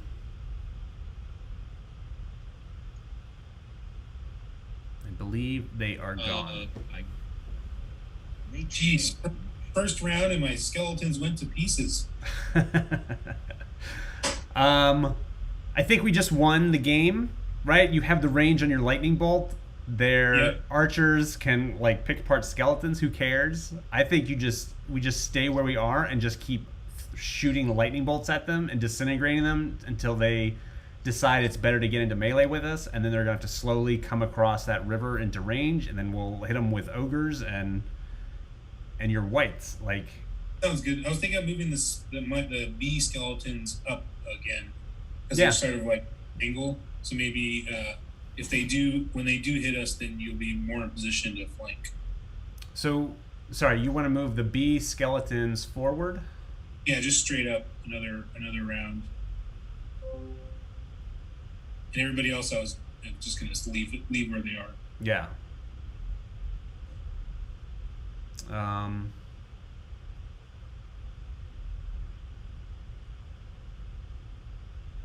he's clearing dead. That's not- Okay. Gotta leave the bee there. Yeah. Yeah, because then when they get close to that river, right, and eventually your lightning bolt is going to be too dangerous to shoot, right? Because you're going to pick a point and it's going to do 6 inches back towards you. Yeah. Then they're probably close enough for you to throw your other's spell at them, the surprise spell. Yeah. Okay. So maybe. I see you're saying if I stay, B stays there, and that gives me more rounds to cast the lightning bolt. Basically. Yeah, I mean, I think we're in a really good position.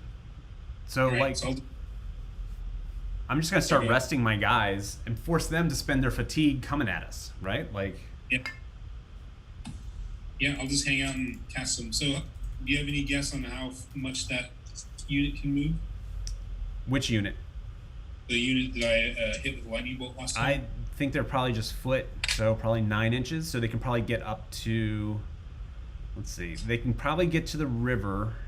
I don't think they can cross the river. So you probably have 1 round of lightning bolts. I would assume that they're going to have to contact C and be unable to charge the wizard, though, right? Yeah. Well, I was thinking about what the range should be if they move a full 9 inches. Then I'm trying to calculate. What I should make lightning bolt range. So you did. And then after the round, maybe I'll just move around to the other side of the ogres and start lightning bolting that other group out far off. Yeah, that's a good idea. Or continue, as long as I have room, I'll keep killing these guys in the front. Or trying anything. As long as I still have as long as I can still attack them.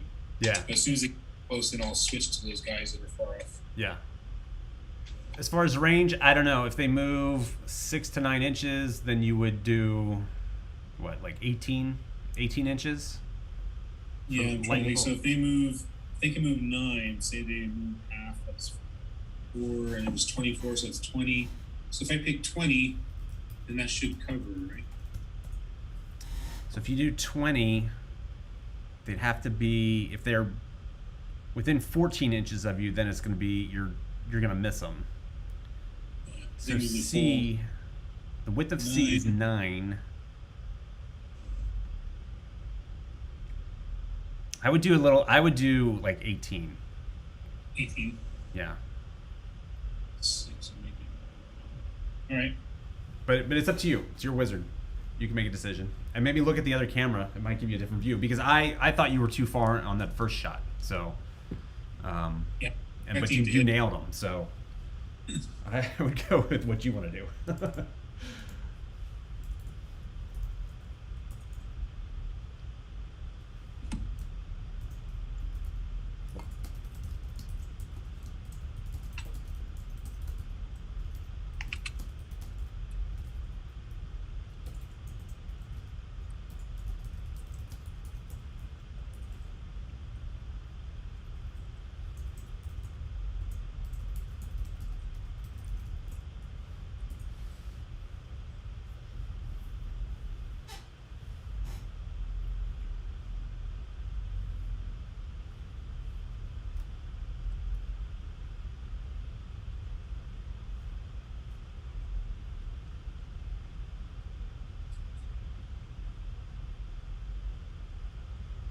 Right, I think we're good to go. Yep.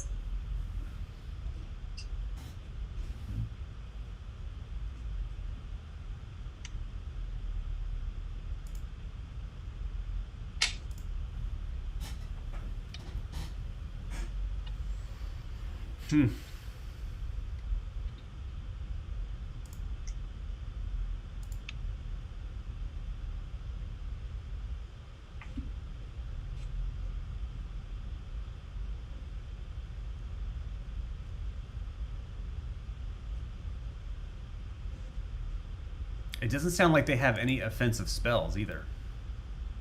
Yeah, that's a good thing. Because when you chuck that lightning bolt, they were like, we don't have anything like that. It's probably because their other hero abilities are scary. Yeah. What was in Chainmail? You had like heroes and superheroes or something like that? Yeah, I don't know. I can't remember what they even do.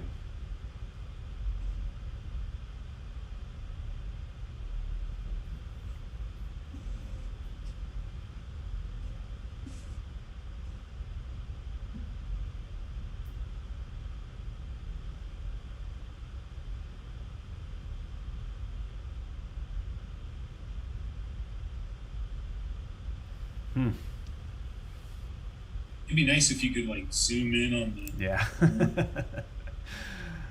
Yeah. It's okay for now, but I do miss being able to like just point at a unit or get down close, see what things look like, and I do miss that.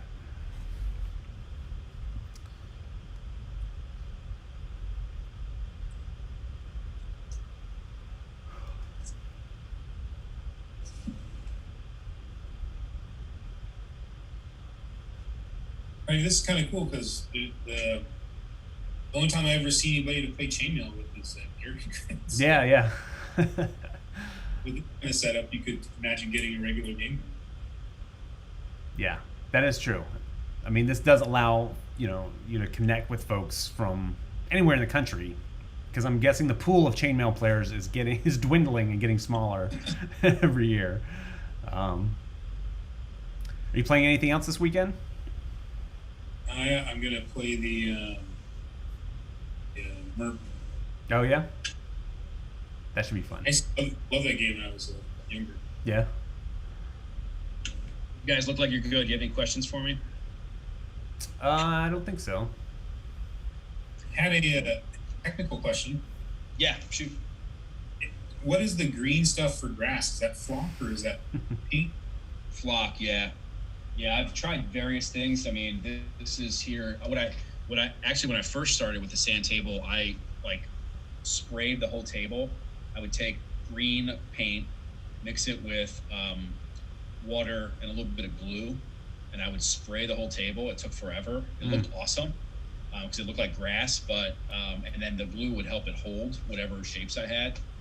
But that just took forever. And so I switched to just getting some flock and just throwing enough flock down to give the appearance of grass, and then it's a lot easier. And how do you get rid of the flock after you're done? Or do you sand it? Just mix it in, and it just kind of eventually one day it'll be as much flock as sand. But now it's so far it just mixes in, right? It and kind of like disappears. If I were to like to go dig my hands around in an area, it would turn up and look mostly like sand. Huh. Eventually it'll be enough flock in there, I guess, that I'll need less flock, but it's interesting. How do you hold the shape of the hills? Do you just pile it up and hope it stays, or do you use water or something to keep it rigid? Yeah, so I'll always have to wet the sand before you rearrange it, and just a little damp, and unless it's an extreme hill, it mostly holds. If I have an extreme hill, like I've done a setup like a 172 scale World War II, where I had a gun emplacement on a very steep bank, and I would just spray it with some watered down PVA glue, and it holds. I mean, yeah. I did a canyon with like almost 90-degree sides in that scale, so it was like about 6-7 inches tall. and I would use boards to like shape it, and Oh, I yeah. sprayed a liberal amount of PVA, watered down PVA, and it held for months. And Huh. months and, yeah. No kidding. I was surprised. I didn't think it would. And that was one of the first things I did as a test. So I wonder, what can I do with this? And I made that like board that was like canyons leading up to that embankment over like almost like a deep bay type of, or like an El Alamein type of thing. And it held for months. Yeah, because those depth, like the depth is the thing that is so hard to pull off, right? Like you can stack hills on top of tables, but getting that depth, that's awesome. Yeah, for regular gaming, especially with modern gaming rules, the sand table is wildly impractical. Like I don't suggest anybody does that. It's way easier, especially now with. I mean, back then they didn't have XPS phone. Yeah. In the 70s, it didn't exist, to my knowledge, or if it did, you couldn't get. There was no Home Depot to go get it at. I don't think it existed at all. I think they were still doing like that's the whole asbestos fill insulation, right? Yeah. But now with XPS foam, you can make anything in minutes. Once you get good with that stuff, like I got the Proxon cutter. Yeah. I can whip out a hill in a reusable hill in 20 minutes, literally of crafting work. Right. It does great. You want to make it look good, take an hour, right? But then you have it forever. You can stack it. It's lightweight. You can transport it. So, yeah, the sand table does not make a lot of practical sense today. And for me, it was more just an exercise in doing something old school. Awesome. And tell me about your camera setups. Are you just using? So I see the one that goes on the table. It's just a phone. The two fixed views, are those just additional phones? Are you using just 3 phones? No, they're webcams. Yeah, it would have been better. Actually, the phone quality is better, but wow. Yeah, those are expensive. Yeah. So no, I just have like old laptops and stuff running. Got it. External Logitech, or this one's Logitech, and the other ones are cheaper brand. I mean, they're still pretty decent webcams, but they're not like maximum technology.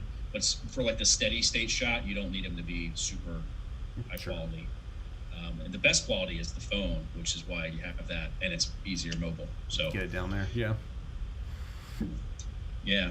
I would never have done anything like this if it wasn't for forced quarantine. So we're gonna do this next weekend too, right?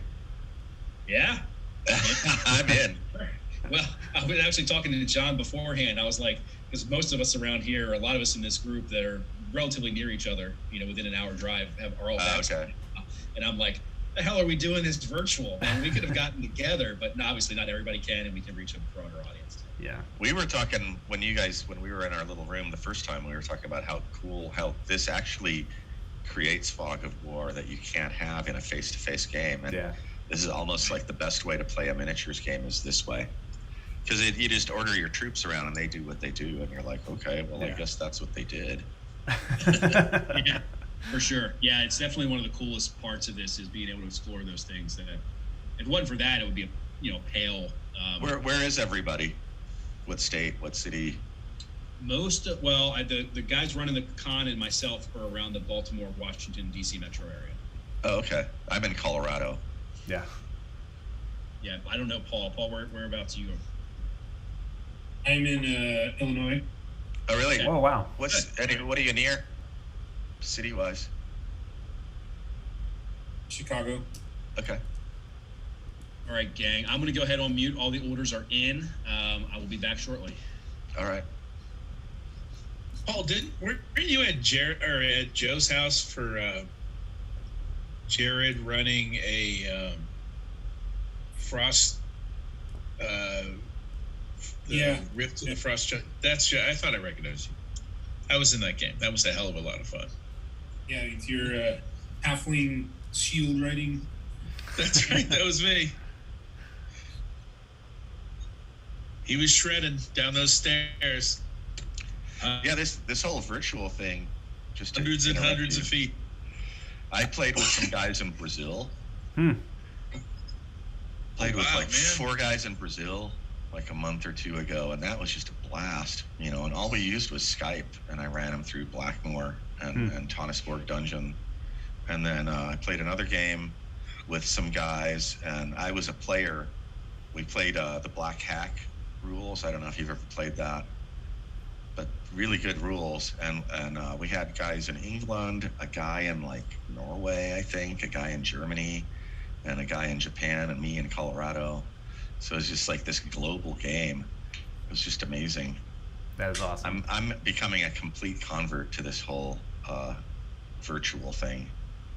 Who would have thought the pandemic would have made gaming even more popular? Yeah, it really has. I mean, people are doing more gaming than before. Yeah. Because there ain't a hell of a lot else to do. Yeah, that's true. Well, I've had both my shots now, so. Me too. You know. Yeah, well, it's either that or isolated pandemic drinking, and you know. Yeah, that's just sad. Yeah. So. Well, when did you get your second shot? 2 weeks ago now. Awesome. Oh, right on. I got mine Monday. I had zero side effects. Oh, nice. Eric got his yesterday. My son. So. All right, gang, I'm back because Chaos, being very prudent, as chaotic armies are known to be, held to recover their fatigue. So that was an easy move. Law did some craftiness that you guys can see reflected, forming up their lines, and it's artillery phase. So Vahivala, dialed in, can go ahead and give me a direction and distance call out. Right. I want to go. They didn't draw as close as we suspected they might have. Yeah. I want to go 20 inches to the center of that that line directly across from the vial. Basically, targeting the middle of the same unit right here. Yep. Right, 20 inches. Wait, are we just getting another lightning bolt? Yep, and dialed in. Even look, go ahead and roll me a single die and let me know what you get. Single die. All right. 4. All right, you got 3 guys. One was Cassie, so I gave you the. Oh, jeez. That seems to be the general resolution mechanic in Chainmail. Gary mentioned several times. If roll a die, and I assume he needs 50-50.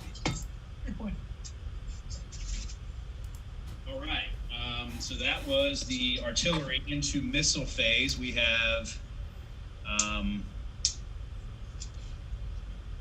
right, the Unit 6 only used a ranging shot last time, so they are loaded. Unit 3 did not fire because they moved full. All right, so they are firing at the suspicious armored dudes, which is well within their range.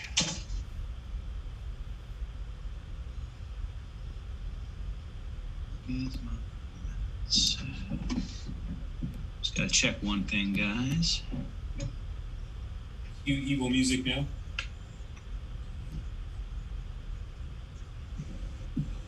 All right, so that unit, you see all of your bolts landing right into that unit, but not a single one drops. Uh-oh.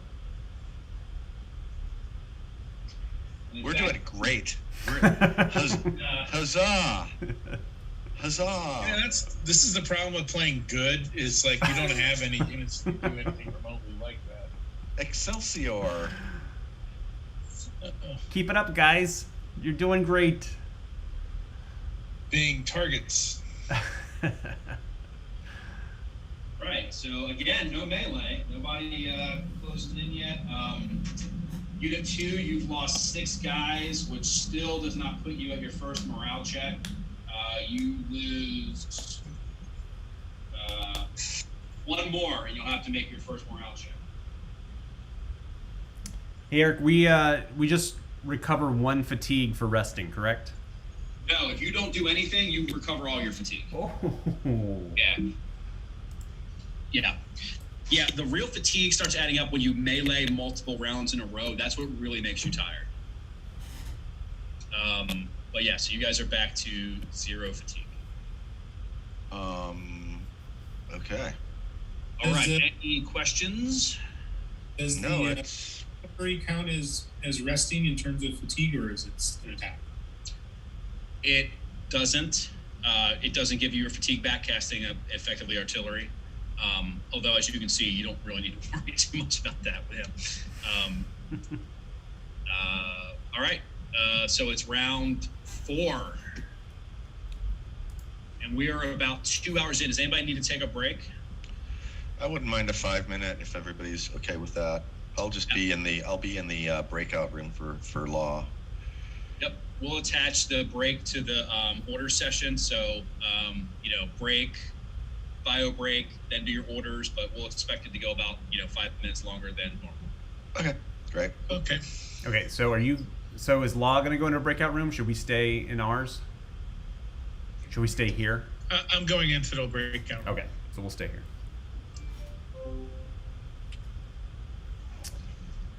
All right. I think we're doing great. Yeah, so far. Until they get next to us. Well, we'll see. So I think I'm gonna pull the orcs down off that hill now that they've abandoned that flank. I'm not really worried about the orcs, keeping them at bay. So I'll bring them down to the river and I can start shooting them. But that one unit that you're just filling full of lightning bolts, we should be able to rout that thing pretty soon. Right. Well, yeah. So I'll just I'll probably attack that same unit again, and then I'm just gonna hold. Yep. Okay. I think Walt dropped out of the Zoom. Guess he took Take a Break very seriously.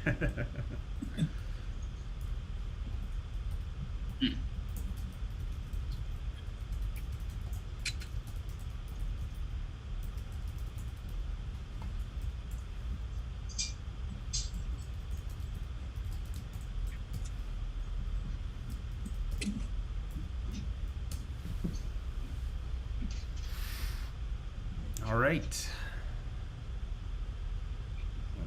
My guys. All right, my orders are in. I'm probably gonna, use the restroom and grab a drink. And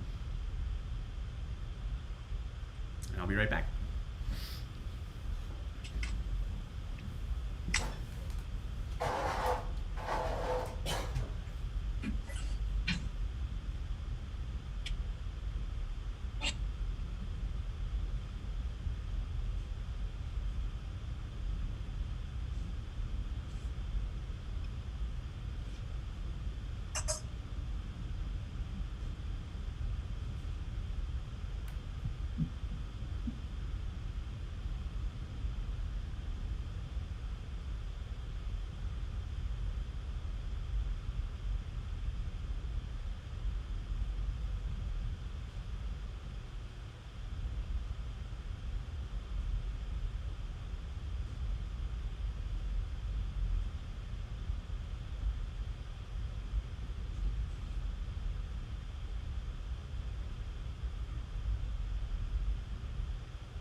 Hey, Walt.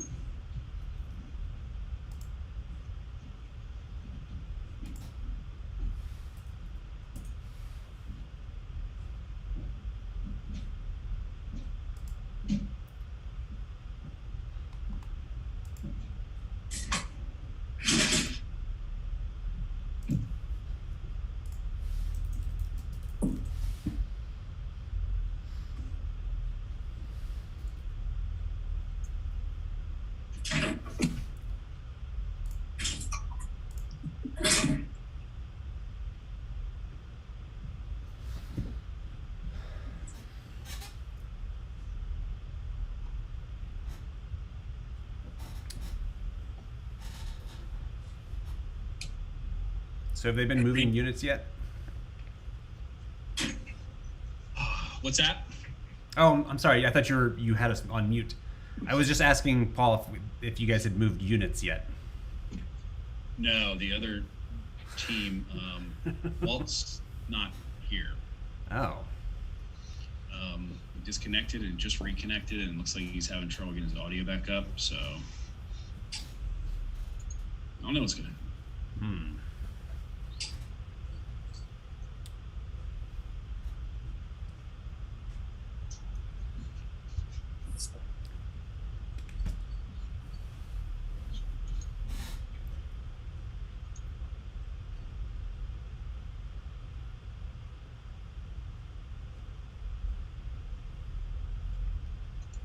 In fact, let me pop over and tell Griff just to go ahead. Yeah.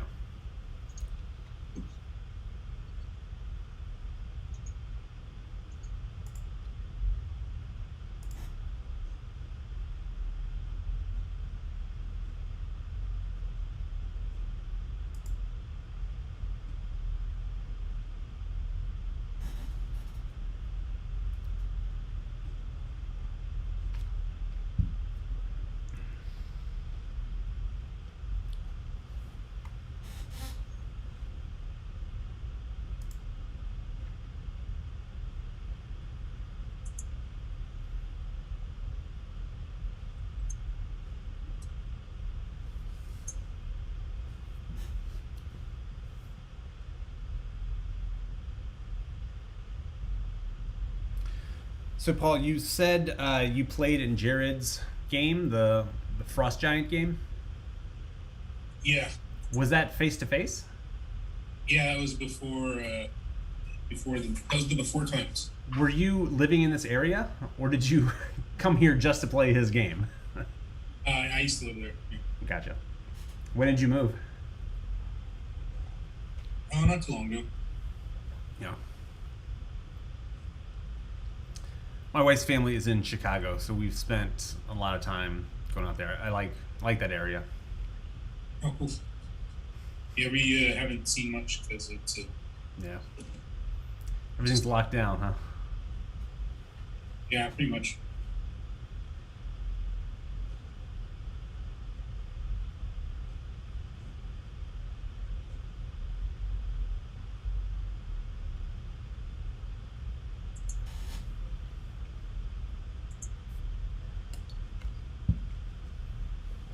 I've been to the couple of Scrum Cons now.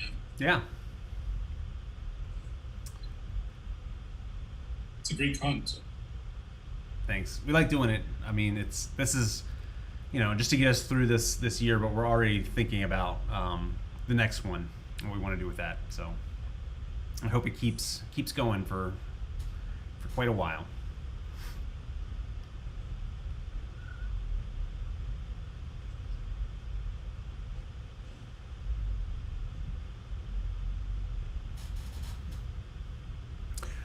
Do you know, are there conventions out in your neck of the woods now in Chicago? I don't know. Haven't been out here long enough. Yeah.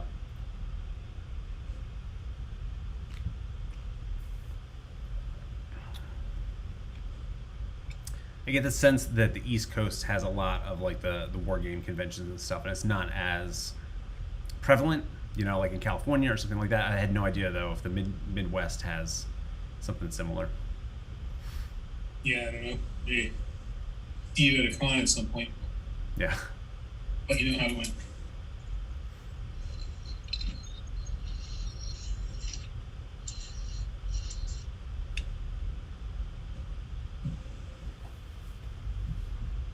Yeah, there's a lot of great gaming on the East Coast. Yeah. Moving out there for a while.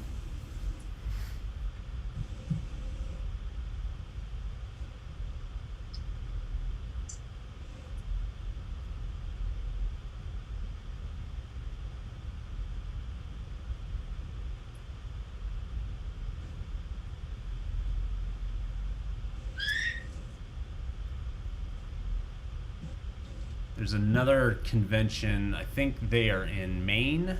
I think they're going to do theirs online this year as well in May. So I was thinking, I've never been to it, and it's so far from where I live. I was like, I don't think I can ever get there for this convention. But I was thinking of running a game online for them because distance is no issue anymore at this point. Is that Con of the North? I can't remember. It's HMGS just sent it out in their emails yesterday, and I glanced at it. I was like, oh, hey, I could actually run a game, Yeah, I saw somebody forwarded that to me too. I didn't even know there was a chapter up there. I thought I was on all their lists. Yeah. But they're out of Maine, apparently. Yeah, yeah. Northeast or something? What's that? Walt, did you want to go to your breakout room? Sure. I thought it only gives me leave meeting. That's what put me up last time. I might have to reassign you. No? If you click breakout room, you can't go to law. Let's see. Oh, there it is. I think Griff's almost ready because we got to kind of step it up a little bit. Yeah.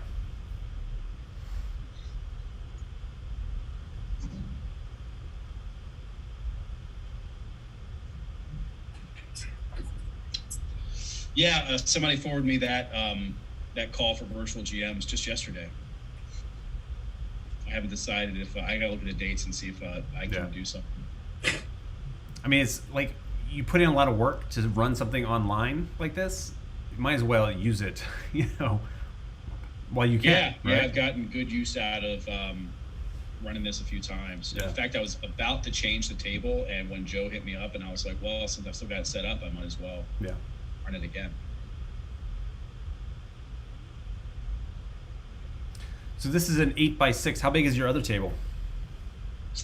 I just there's nothing out there now, but I do two 6 by 2 and change folding tables I can pop up, so it'll make it a 6 by 4 and a few inches. And you said your group is getting together to play BattleTech? Yeah, I'm having a couple of the guys over. We usually play at a local shop, but their game room's not open back up yet. So that's a big group. Isn't that a big group at that goes to that shop? Yeah.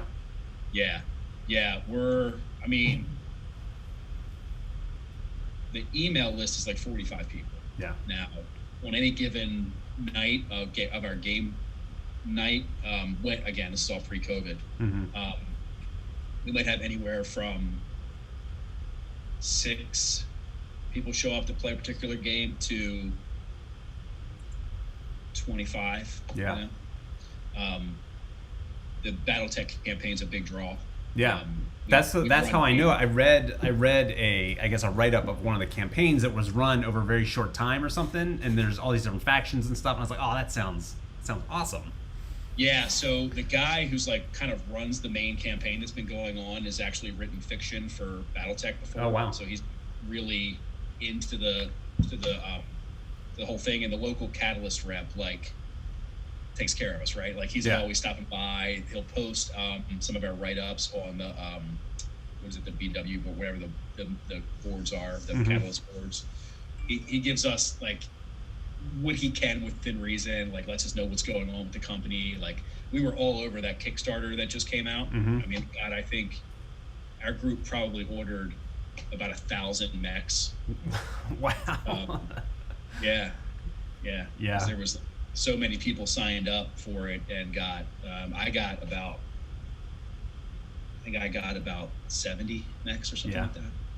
And the guy Jeff, he just he really went wild. So yeah, we've got a lot of stuff. And one time he did a mega battle where we pushed together like a bunch of those 6x4 tables, and it was all day long. It was like 12-hour battle. Wow.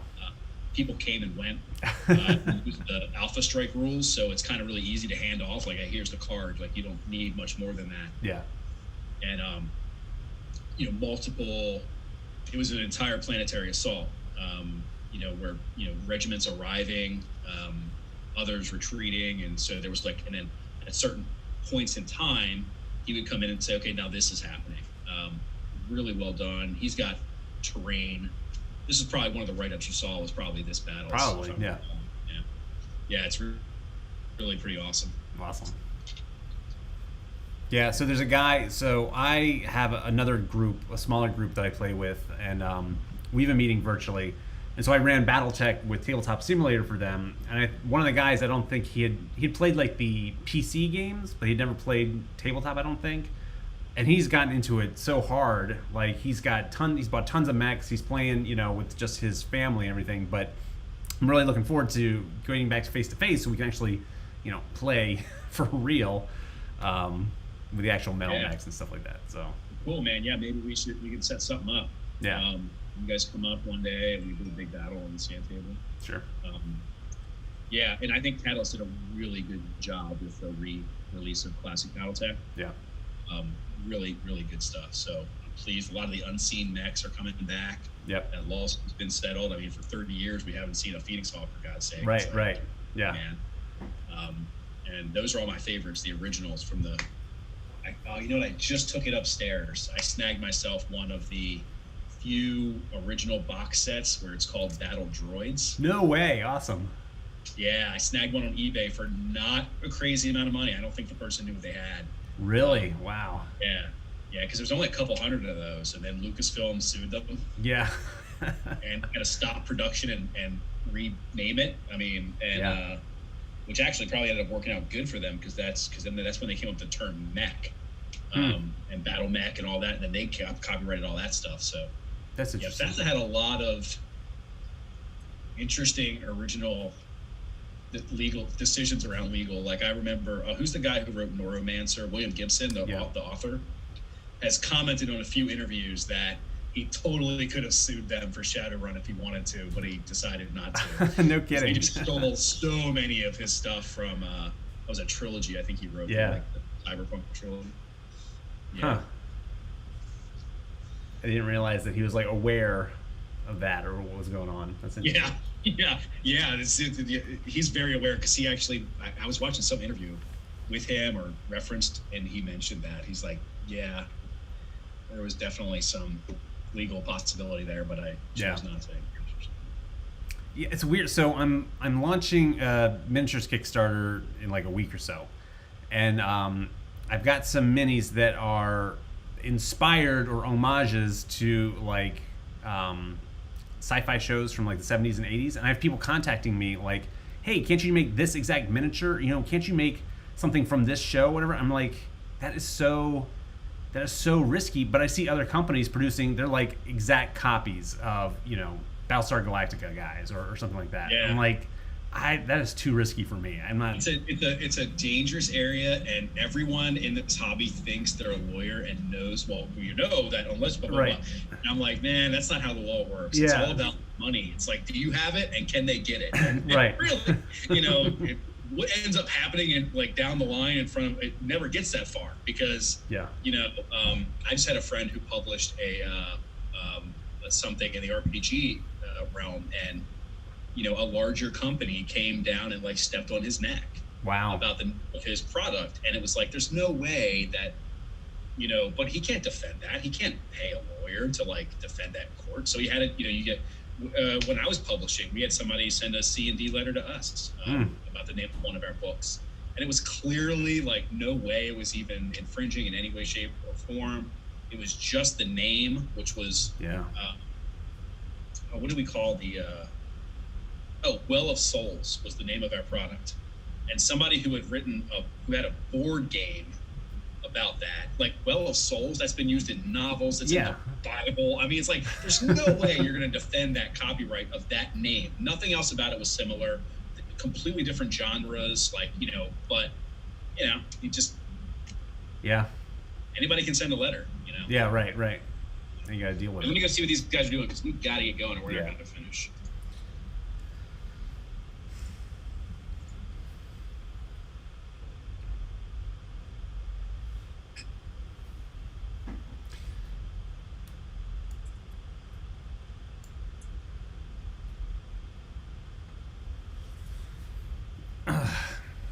He's worried about finishing, but this is already over. We've already won.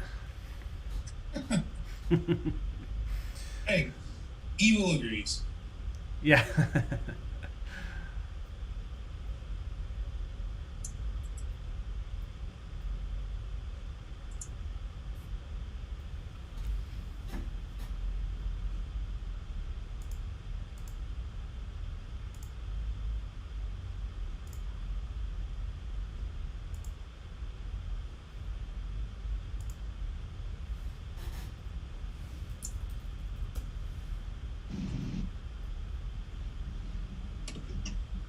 All right, they're coming back over shortly. I'm going to go ahead and start making these moves.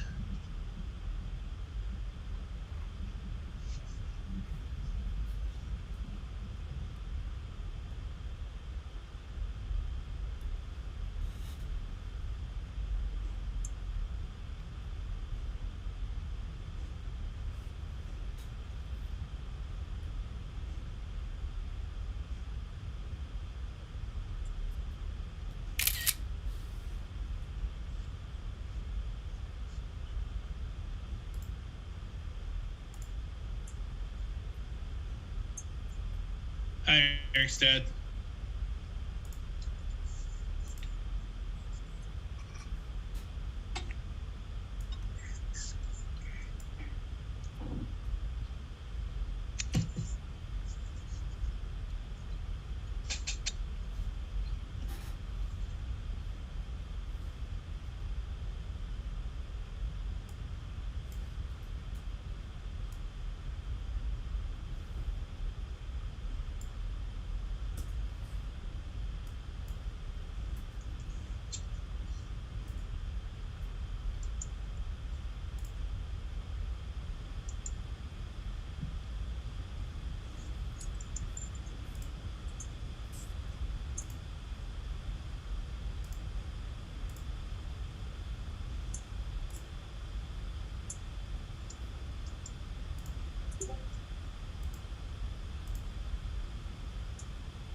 All right, gang. Let's see here. We gotta move the camera back. All right, a lot of action. A lot of action. Not really. A lot of holding. But we do have some interesting developments. Number one, a unit has appeared out of the marsh at the far end of the law line, and seems to be armed with bows. Our hippogriffs. Yay. In unison, pull back and fire. But first, we got artillery, which you'll be surprised to know that the Evil of the Vile is going to fire another lightning bolt. So give me a direction and range, please, sir. Okay, I'm going to go with. I can't see the screen. Let's see. Is it 20 again? I don't think they moved. Huh? I think they did get, well, I don't know. They did get closer to, hold on, let me check here.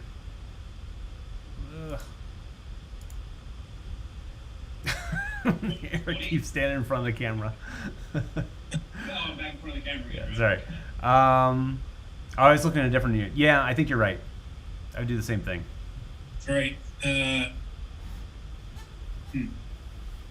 almost wondering if we should hit that. What's that thing behind that rank that just showed up in front there? Is that a catapult? So all the way on there. Here? I think you're looking at the marker for our unit designation number. Okay, I see. Oh, yeah. No, that's... It does look like a catapult, though, from that angle. We'll take it. So I'm going to go 20 in the center of that same unit I've been fighting again. Well, we know what happens there, so go ahead and roll me a single die again. 4, 5, and 6, you get the extra model. Where's the dice went? I guess I can't see it.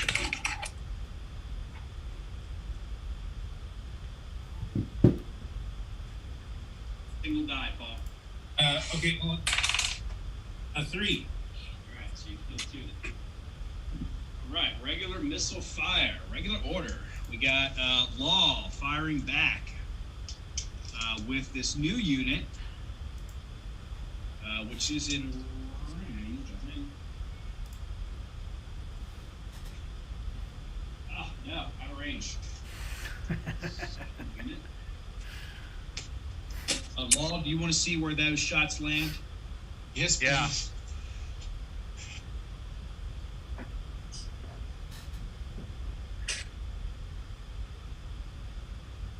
Okay. Just a bit shy.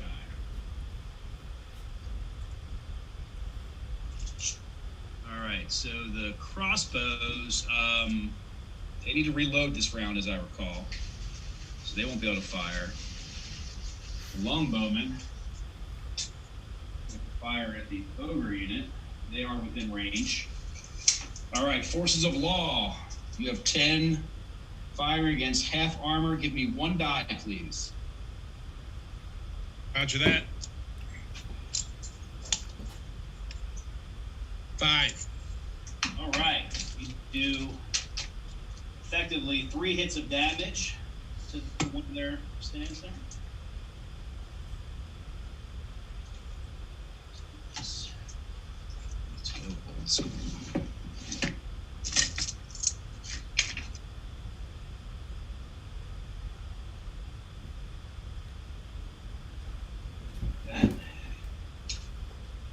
Then Chaos, you actually have some other missile fire. Yep. Orcs. Well within range of their closest unit. And you have 40 divided by 2 because it's a mixed unit, so 20. So you're going to roll 2 dice and let me know what you get on each one. I got a 5 and a 1. All right, actually, you can combine those. Wow. All right, so you do 3 damage. Which is Sweet. 3 knights. Sweet. Oh my god. Good job, orcs. Wow, that doesn't seem possible.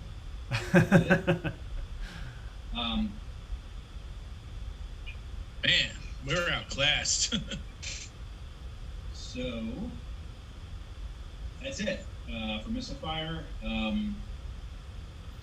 The knights definitely don't have to make a morale check. The unit 2, the heavy foot, does. You've lost 33% of your unit. So Law, I need 2 dice, and you need to score a 7 or higher to stay in the fight. They love it. It's a 10. Perfect. And you get to add a 1 to that because your leader's attached. So no problem. They don't rout. Knights don't rout. Nobody else needs to roll. Next round. Round 5, guys. It's orders. We'll go to the Chaos Crypt. Yeah. I'm just looking at the screen here before we go over. You want to move Chaos Camera over, guys? Yes, please.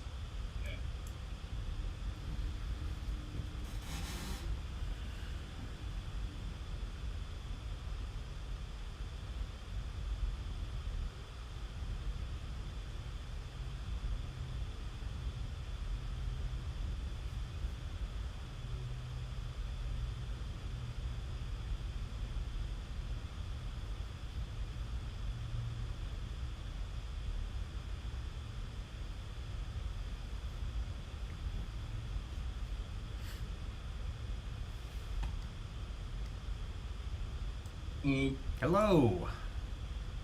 All right. Here, All right. So far, so good. Oh my God, we're just cleaning up here. All right, so if I were them, I would be trying to get those knights across the river and either charge the orcs or the ogres. If they charge the orcs, I would like to hit their flank with the ogres, and if they hit the ogres, then I'll hit their flank with the orcs. Yep. Your wizard, like, let's see. I don't know what you want to do. You have so many targets. You can keep hitting that one in the center. You could shift over and shoot lightning bolts at the knights because you might be able to catch the bowmen behind them, you know, with the same bolt. Yeah. Or you could summon those zombies behind them and, you know, cause them a lot of distress. I don't know. You've got a lot of choices. Yeah, I'm thinking lightning bolt to the cavalry. Yeah, that sounds good. Those cavalry hit pretty hard, so. So I think I will. I don't know if my ogres are going to be in the way of your lightning bolt. Maybe you can ask Eric. Yeah. Doesn't seem like it should be. Yeah, because you pick a point, and then it extends lightning back towards you. So it's not like it comes out of your dude. So let me see. That was 20. I'm guessing that's probably more like 18 to hit those cavalry units. Yeah. But I guess that if we go a little too far, we might actually get both the archers and the cavalry. So maybe I'll stick with 20. That was 20. Yeah. I think I would stick with 20. You're going to get one or at least one of those, right? Yeah. Okay. I guess he can't hear us. And then the rest of us just going to sit still because... Right. I mean, we're doing, like... they are completely ineffectual against what we're doing to them, so... Who knew chaos was so worried? Yeah.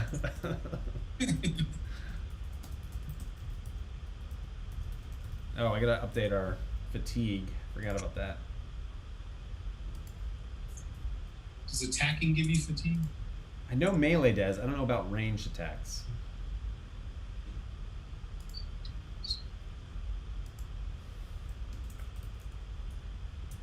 It was cool hearing about the BattleTech stuff. I've been wanting to play. I bought the new sets, but yeah, just haven't had a chance. Yeah. It's fun. Did you get the? Have you played before? I played at Gen Con. Okay. Like sort of round, the ongoing battle kind of thing. Yeah. And did you play the one with like? So there's two versions. There's the classic version where each mech has like all these little dots on them, like each weapon. You played that version, yeah. I like that version. Like, it took me a while to get into it. I used to play it back in like the 90s, and we would never finish a game, right? Like, it would just go on for 4 hours and be like, oh, forget this. Like, so I gave up on it. And then I came back to it, 20 years later, and I realized, like, you don't have to play to kill the very last mech. You can play until you're like, okay, well, this side has won. Or you have scenarios. Or you can just change the rules and tweak things the way you like it. And so then I've had a blast. I played with my kid. He was 11 and 12, so it was a great age for him. But then I play with these other guys. It's a lot of fun. I do like BattleTech. Yeah. Yeah, it looks like a lot of fun. I mean, I played that one time. That was fun. So Yeah. someday we'll figure out a group to play.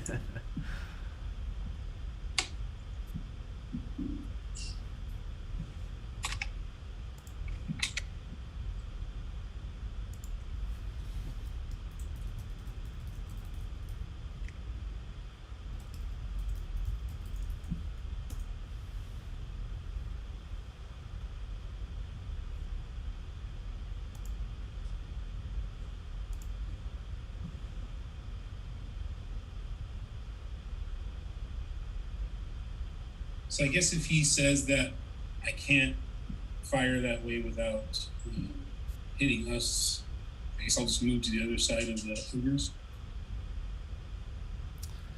I don't know. Your wizard is so good. I'd rather like lose the ogres than him. So I would say if he doesn't let you shoot at the knights, I would just keep shooting at that center one or do the zombies, because if you put your wizard on the other side of the ogres, then he can get charged with those knights. You know, like yeah, I'd be worried about that. But it's your guy if that's what you want to do. Okay, no, that sounds like a good idea.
Man, we get through our stuff quick. Yeah, I guess we just go back to the channel. I mean, unless they're still like conspiring. So I put something in the chat that said we're done. I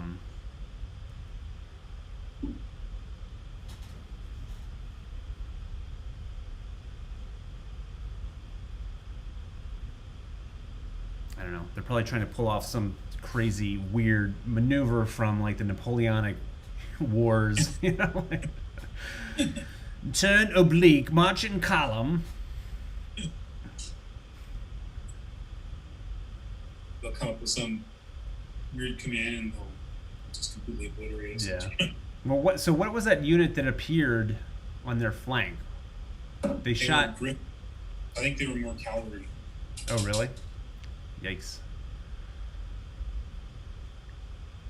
Well, at least they're pretty far away, and they have to go through a lot of river to get to us.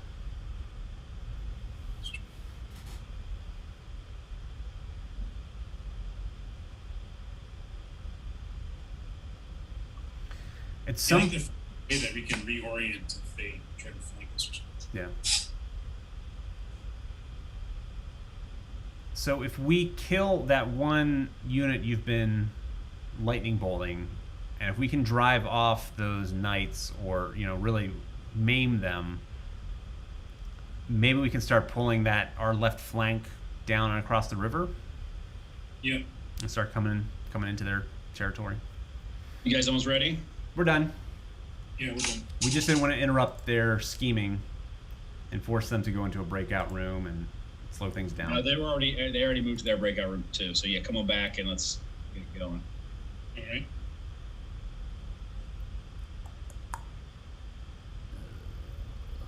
No.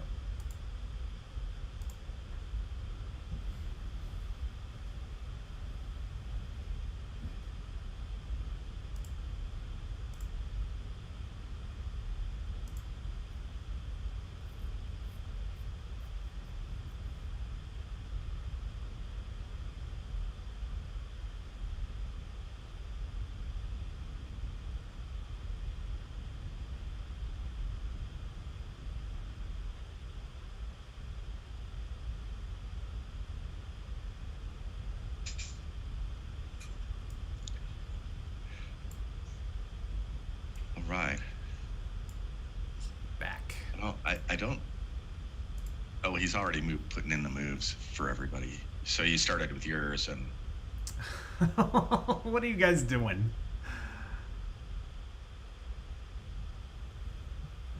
You're gonna find out.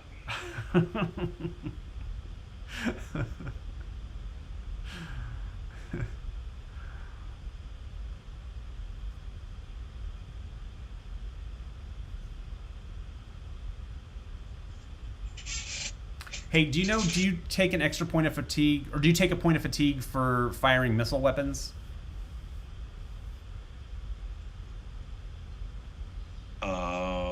I don't think you do. I think it's fatigue is just movement And melee. and melee. I think firing missile weapons is kind of a freebie. Okay. And apparently a lightning spell every turn. So, and I'm probably just screwing up tracking our fatigue. I'm gonna go play with our spreadsheet and see what I did.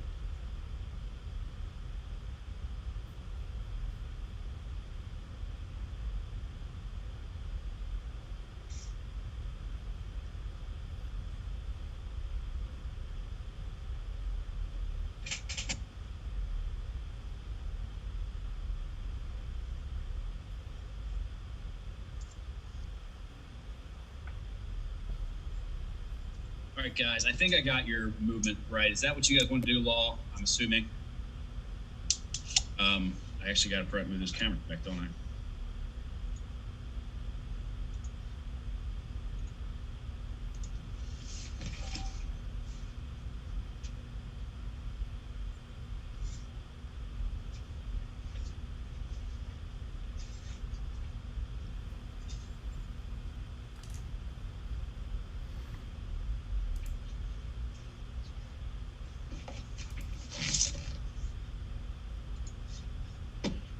All right, you guys ready? The Hevala, give me your range and direction. Hold on, let me get the image up. Basically, you can fire a spell every turn. Yep. Wow. Oh, it's ability. Chainmail, baby. I'm going to fire 24 inches into the middle of that cavalry line. Okay. So, yep. That gets him 2 minutes.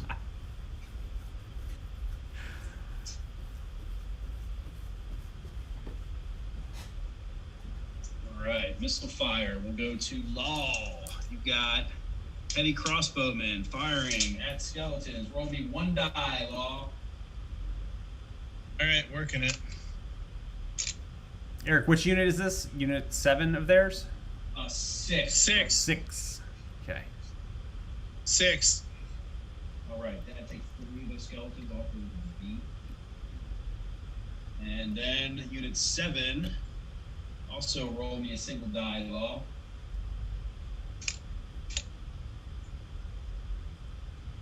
Again, 6. Amazing. All right, so still not doing as much damage as you would think it would, but you're still cracking some spines and shattering some skulls there. Chaos, Unit D, we've got firing at closest target, which now for you is still the Knights. Yep. And still within your still within your range. So you have 20, so roll a single die. Just 1 die this time? Yep.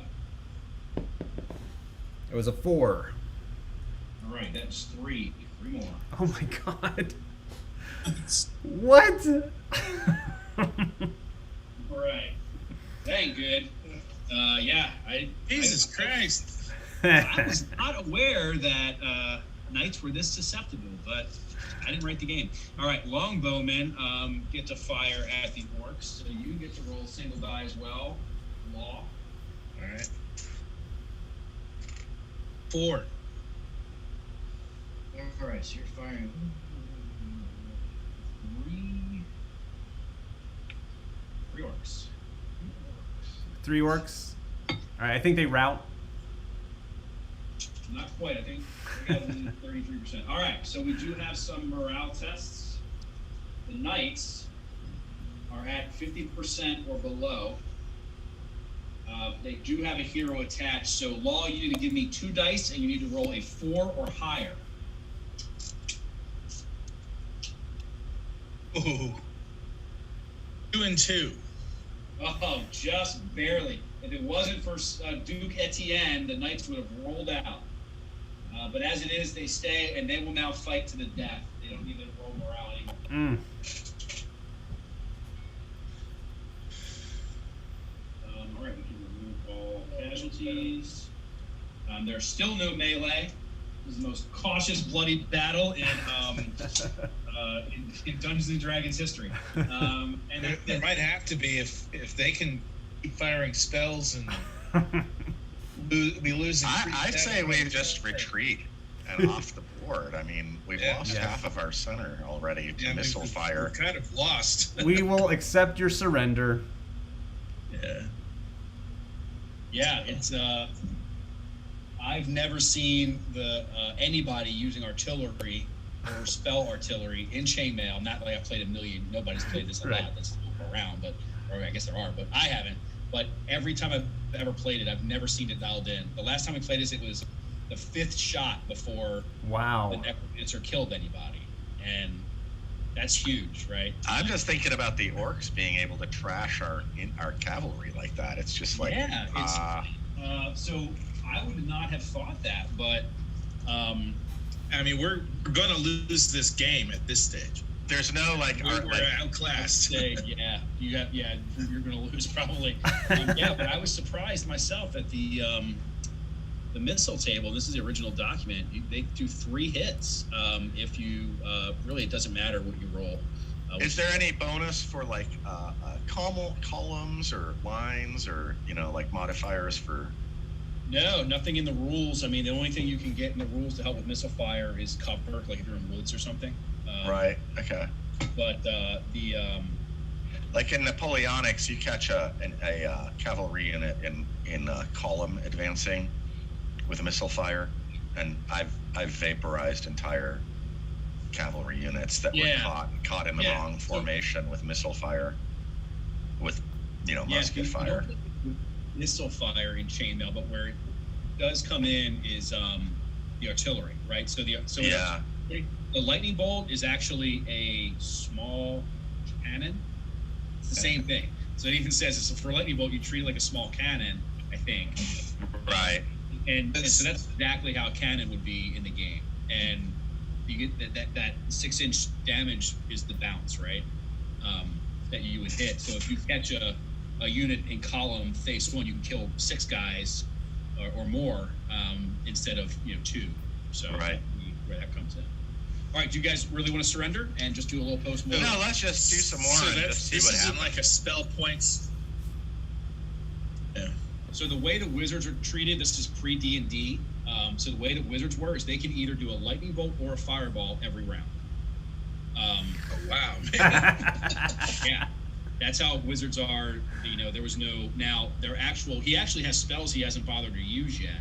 And those are, believe it or not, it was a roll for effect system, kind of like DCC is now. The original wizards in Chainmail, you had a roll to affect the spell. And if you rolled the target number, it happened right then. If you rolled 1 or 2 below that, it was delayed by a round. And then if you rolled, X number or below, it fizzles. So it's interesting that a lot of later on stuff like 4E introduced the wizards could always fire a magic missile or whatever little thing they did. 5E is the same way. DCC introduced back in roll for spell effect that was gone from early D&D, but those were all pre-dated D&D concepts that were in Chainmail. Neat. Yep. It all comes back around. Turn. Let's just test the rules, and keep playing and see what goes on. Yeah, I'll do another turn, but I mean, basically, this battle's gone. I mean, we can't get you to come across the river, and why should you? You can do all this Yeah. damage just sitting on a hill, Yeah. and to go towards you is suicide. It's suicide to stand here, suicide to attack you. So right now, I mean, there is no battle. Yeah, I don't know. I mean, we could also just call it. That's up to you guys. I got stuff I got to do to get ready for my game tomorrow. I don't All right. want to do another turn to see Okay. what's going on, see more carnage. But Well, let's just do another turn and have some carnage. Just All right. test the rules. We're here to just see what it's like. We're not, it doesn't Sure. matter if you win or No lose. problem. All right, all let's right, go to our little room let's go to our meeting room. where we can our crying chamber. A crying chamber.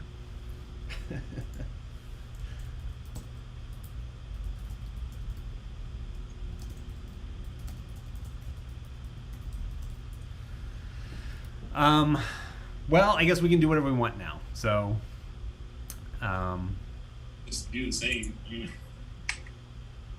I'm gonna detach my ogres. I'll have them charge towards the river, just in case somebody gets close and they can wallop them.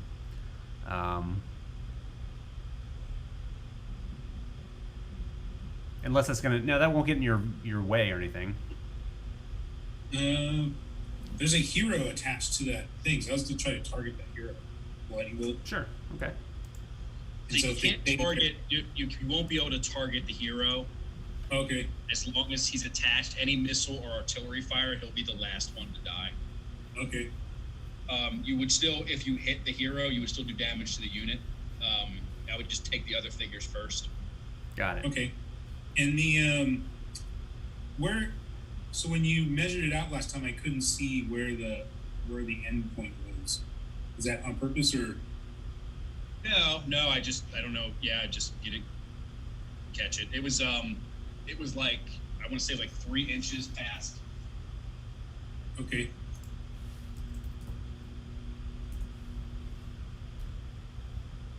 Actually just barely, 1.5 inches maybe.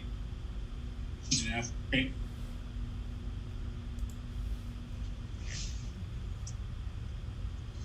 So if they try to turn around, do they have to like spend movement like about facing and then that happens? Yeah, any kind of formation change like that costs some amount of movement. It costs less for cavalry and it costs less for elite units. Mhm. So, they're cavalry. You might be able to guess that they're elite since they're knights, but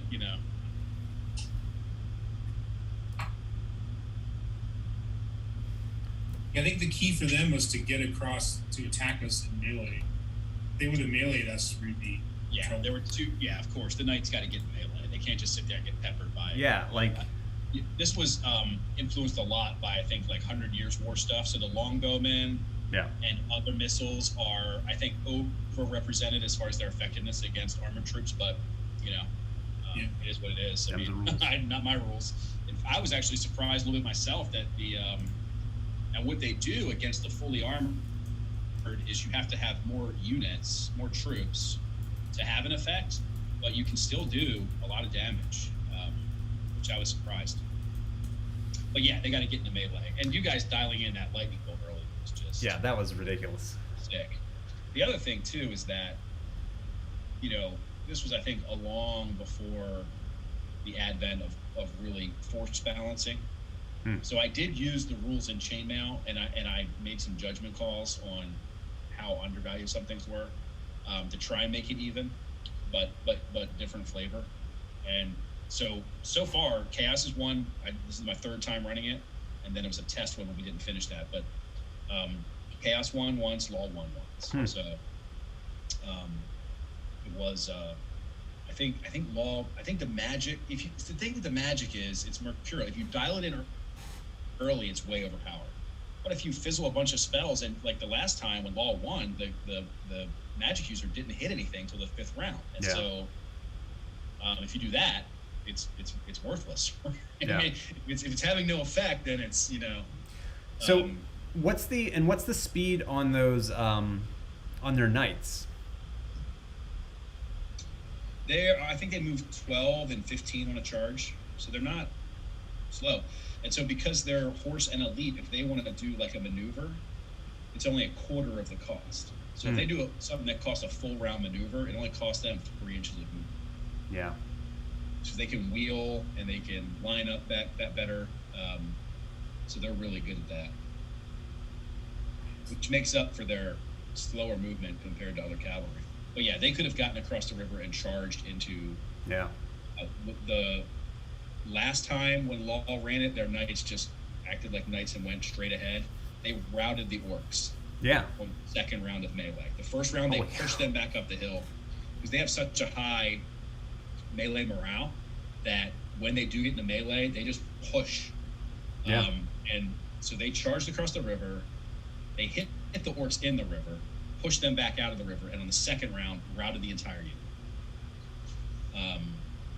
In this one, they're just letting you hammer your arrows, and they're losing. So, so it's not that they're outclassed. They're just playing cautious with knights. I mean, you gotta get them in there.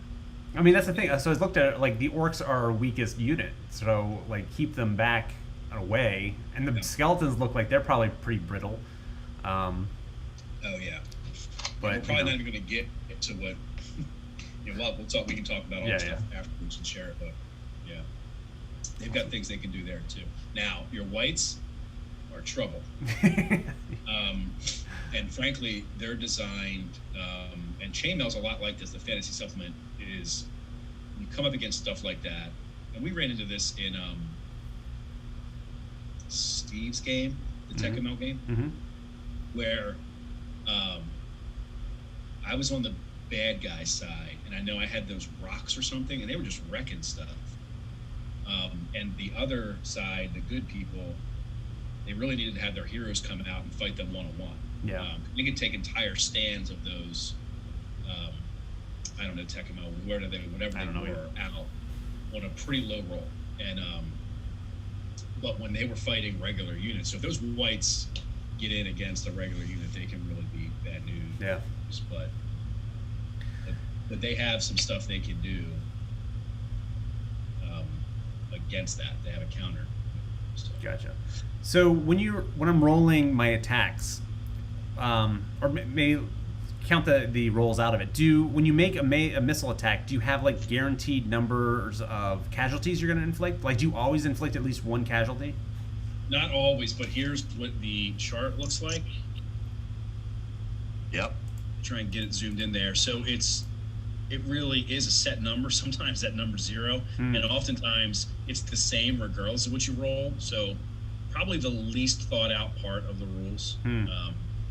Truthfully, and then you see the fully armored, which is, again, this isn't explained, but the way I do it is light, medium, and heavy, mapping to the categories. Got it. So the horses, the knights, for instance, I count as fully armored, and you need more troops to impact them. So you can see the top numbers. It's you do it in groups of 10, and the bottom you do it in groups of 20, which is why the second time I only had you roll 1 die because I was reading the chart wrong, but got it. I only used your first die from the first time anyway, so it didn't impact anything. Got it. Yeah, so that's the way missiles work. It's the shortest. That whole missile fire section is very short. All right. We already entered our orders, so if you want to. Okay. You guys are. I mean, actually, we looked at the situation and we've been just devastated by that lightning bolt so much that we didn't really see any reasonable. Like, it's just like we can't even. The river's there. We can't charge across the river. I assume you can't. Most rule systems don't allow you to charge through rivers. Or up the hill at the end of the river. Or up a hill, right? So we were looking at those orcs, and it's like, well, they get a downhill bonus, but we don't get, so they're protected from the cavalry. Okay. Well, yeah, you guys are right. If you just you're withdrawing your units. So was your intention to withdraw all units, move 1 full, and keep going, or just be done? We're gonna keep going because we don't see. If we were real people, we would not engage at this point. We would just be like we got blasted. You guys are retreating. I think we can grant the forces of evil this victory. Okay. Well, in the interest of seeing the rules of chainmail, if you guys can hold on for 10 more minutes, I'm going to put some knights back on the board. And I'm going to assume that you guys got into melee combat with these orcs. So we can actually see what, for those who haven't played before, what chainmail looks like. Sure. All right. Then we'll go ahead and move, when I stop bleeding, to the melee portion. So we'll assume that you guys met there like that. And what we would do is count up the knights are 1, 2, 3, 4, 5, 6, 7, 8, plus 8, 16 heavy foot against the orcs are heavy horse against heavy foot. 1, 2, 3, 4, 5, 6, 7, 8, 9, 10. So I would have the knights roll heavy horse against heavy foot, 3 dice per man. So you would roll 16 dice 3 times, Law. What? Okay. Yeah, this is what the knights can do in melee, and 5 or 6s kill. All right, hang tight. 2, 3. That's what's 16 times 3, 48. 12, 13, 14, 15, 16. Count up all your Ooh. 5. Okay. 6, 5, 6, 5, 6, and another 5. So in that charge, 1, 2, 3, 4, 5, 6, 7 casualties. Yep, and that was just 16. And that's dice. only the first 16. You said I had to do it 3 times? Yep, you do that 2 more, and I'll keep track of that 7. 1, 2, 3, 4. Just 4 on the second one, and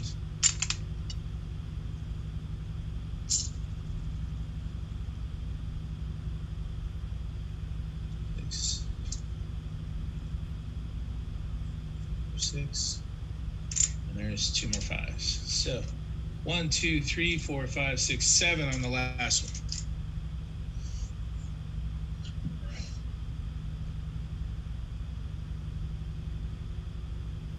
Orcs, you would be rolling with only 10 guys in melee. So you would roll heavy foot against armored heavy horse. 1 die per 4 men, and you need a 6 to kill. So you get round up 3 dice, orcs, and you get 6s. I got no 6s. All right. So if you guys would have crossed the river and been able to engage them in melee, that's what would have happened. Yeah, we kind of figured that was the sort of thing we would get. It was just how to get near enough to them to be able to charge them and do that, you know. Yeah. It's and that's definitely the balancing act. And that was without a charge. That was a regular melee, so you didn't even get to shift up. Okay. Would the river have caused? I mean, I assume the river would prevent charging. Well, it prevents charging in the sense that it costs you 6 inches of movement. And Okay. And so, yeah, I don't know if I said you can't charge across it. I believe so. I don't know. Most rulings, most games I've played, you can't charge across. You know, you have to maintain your momentum. Yeah, it does. Yeah, it does prevent the charge movement. So you would not be able to charge. But that was a regular melee. And then what happens after that is we would do the post melee morale. And so I would add up the knights have a melee morale of 9. So I'd count how many are left, which is 16 times 9. Do 144, and the orcs have 18 times 5.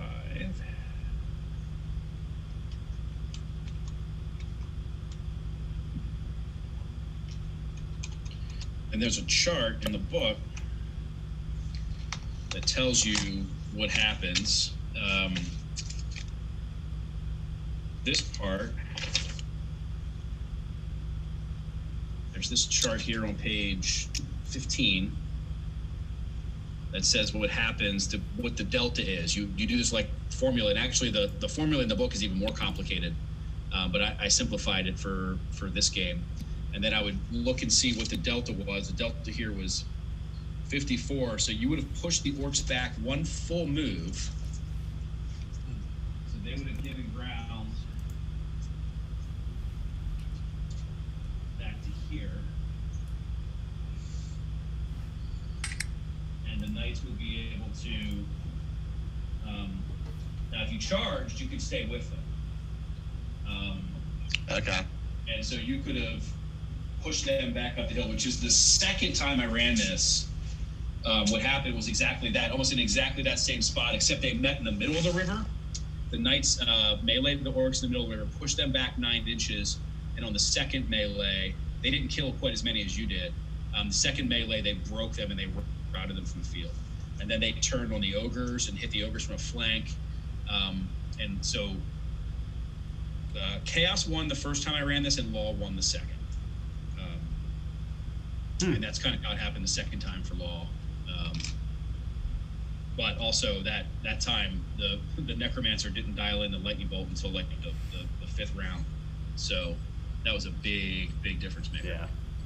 Lightning bolt. How do you determine what the hit is? Is it like an over under, Yeah. So the way you do it is you have to, like, without no pre-measuring, call out a distance and a direction. You can pick. Okay. And then you measure it out, and wherever the end point is, you go back 6 inches, and that's the template. Okay. Kind of like playing Fletcher Pratt. Yeah, Civil War there. it's similar to Another reference. which is, I imagine a lot of this stuff was cobbled from a lot of those things. Yeah. Well, I will say that it was pretty frustrating watching that wizard trash us like that. It was just like our center is melting, and we haven't even gotten to combat, and we're just getting destroyed. Did you get? Paul had it dialed in, man. Are you sure you're not an old veteran of chainmail artillery battles here? Right. Did Law have I any? hope you guys enjoyed it. I mean, I did. Yeah. Did Law have any spellcasters? No. No, they didn't. What Law had was they had 2 heroes, which significantly bolstered the melee capability, because that one guy counts as 8 heavy horsemen, and the other guy counts as 4 heavy or armored footmen. And the other thing too is that the armored footmen and that Baldwin the Pious are crusaders or former crusaders, and they get a shift when fighting undead. And that takes you, if you look at the chart, from armored foot to light horse, and that is a pretty significant jump. When you jump from the infantry to the cavalry table, it is so for instance, against those skeletons, regular armored foot gets 1 die per man and a 4, 5, or 6 kills. But when you jump up the light horse, they get 2 dice per man. Wow. So in melee, they would have carved through the skeletons, and they would have even had a decent shot against those chaos knight-looking guys are whites, which in chainmail they fight as horsemen, so they're very tough. And in addition to that, the first time that they engage in base-to-base contact with an enemy unit, they paralyze them for the next turn. So they could have been really dicey, and in fact, the time that Chaos won, they were pretty much the reason why. Wow. Well, it was fun, guys. All right. Good time. Yeah. I had fun. Eric, thanks for running this. I have to say, I really am impressed with the way new technology makes an old concept work again. The Google Sheets entering in orders stuff, that I thought that would be clumsy. It wasn't at all. It was very streamlined. Yeah. That works really well. Yeah, and the camera setup, everything worked very smoothly. So good. Well, I'm glad you guys got a chance to play. When I did it, I was surprised. I did it because I didn't want to miss the whole summer of gaming with some guys I usually have over, and it worked way better than I expected as well. And added in some of those things that you mentioned. So I'm glad we were able to do it, and I'm glad you guys got to play a little Chainmail and experience a little bit about the earlier days of the hobby. Yep. I would be actually more interested in playing a game that just uses the historical chainmail, because it would make both sides more even on there wouldn't be all these like MacGuffin type things, you know. Yeah, and actually the test that I ran for it was just historical. I waffle back and forth. I do a lot of historical gaming, but also like the sci-fi and fantasy sometimes too. But yeah, that's definitely, I've done that as well. Alrighty, well, thanks guys. Thanks everybody. Thanks, it's a real pleasure. Yeah. Thanks guys. Thanks for playing. All right, talk to you later. Have a great Enjoy day. the rest of the con, and thanks Scrum Con for giving me the opportunity. Yeah. Our pleasure. Awesome. Did a great job.